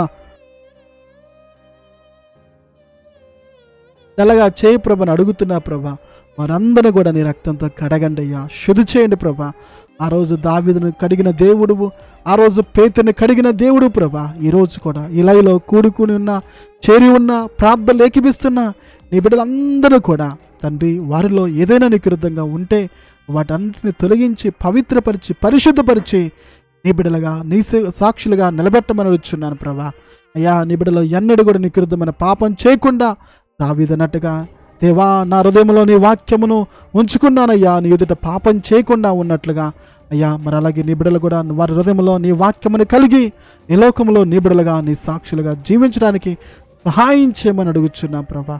ఏ ఒక్కరు కూడా మరలా దుర్లభమైన పాపలు పడిపోకుండా మీరే వారికి సహాయం చేయమని, కాపాడమని, మమ్మల్ని అందరినీ కూడా ఈ లోకంలో నీ బిడ్డలుగా, నీ సాక్షులుగా జీవింపచేసి మీ కృపలో వర్ధలుము చేసి మీ రాజ్య వారసులుగా మమ్మల్ని చేసుకోమని ప్రార్థిస్తూ యేసు నామములో అడిగి వేడుకుంటూ పొందుకున్నాం పరమ తండ్రి. ఆమేన్, ఆమేన్. ఓకే, ప్రైజ్ లా పిల్లరా.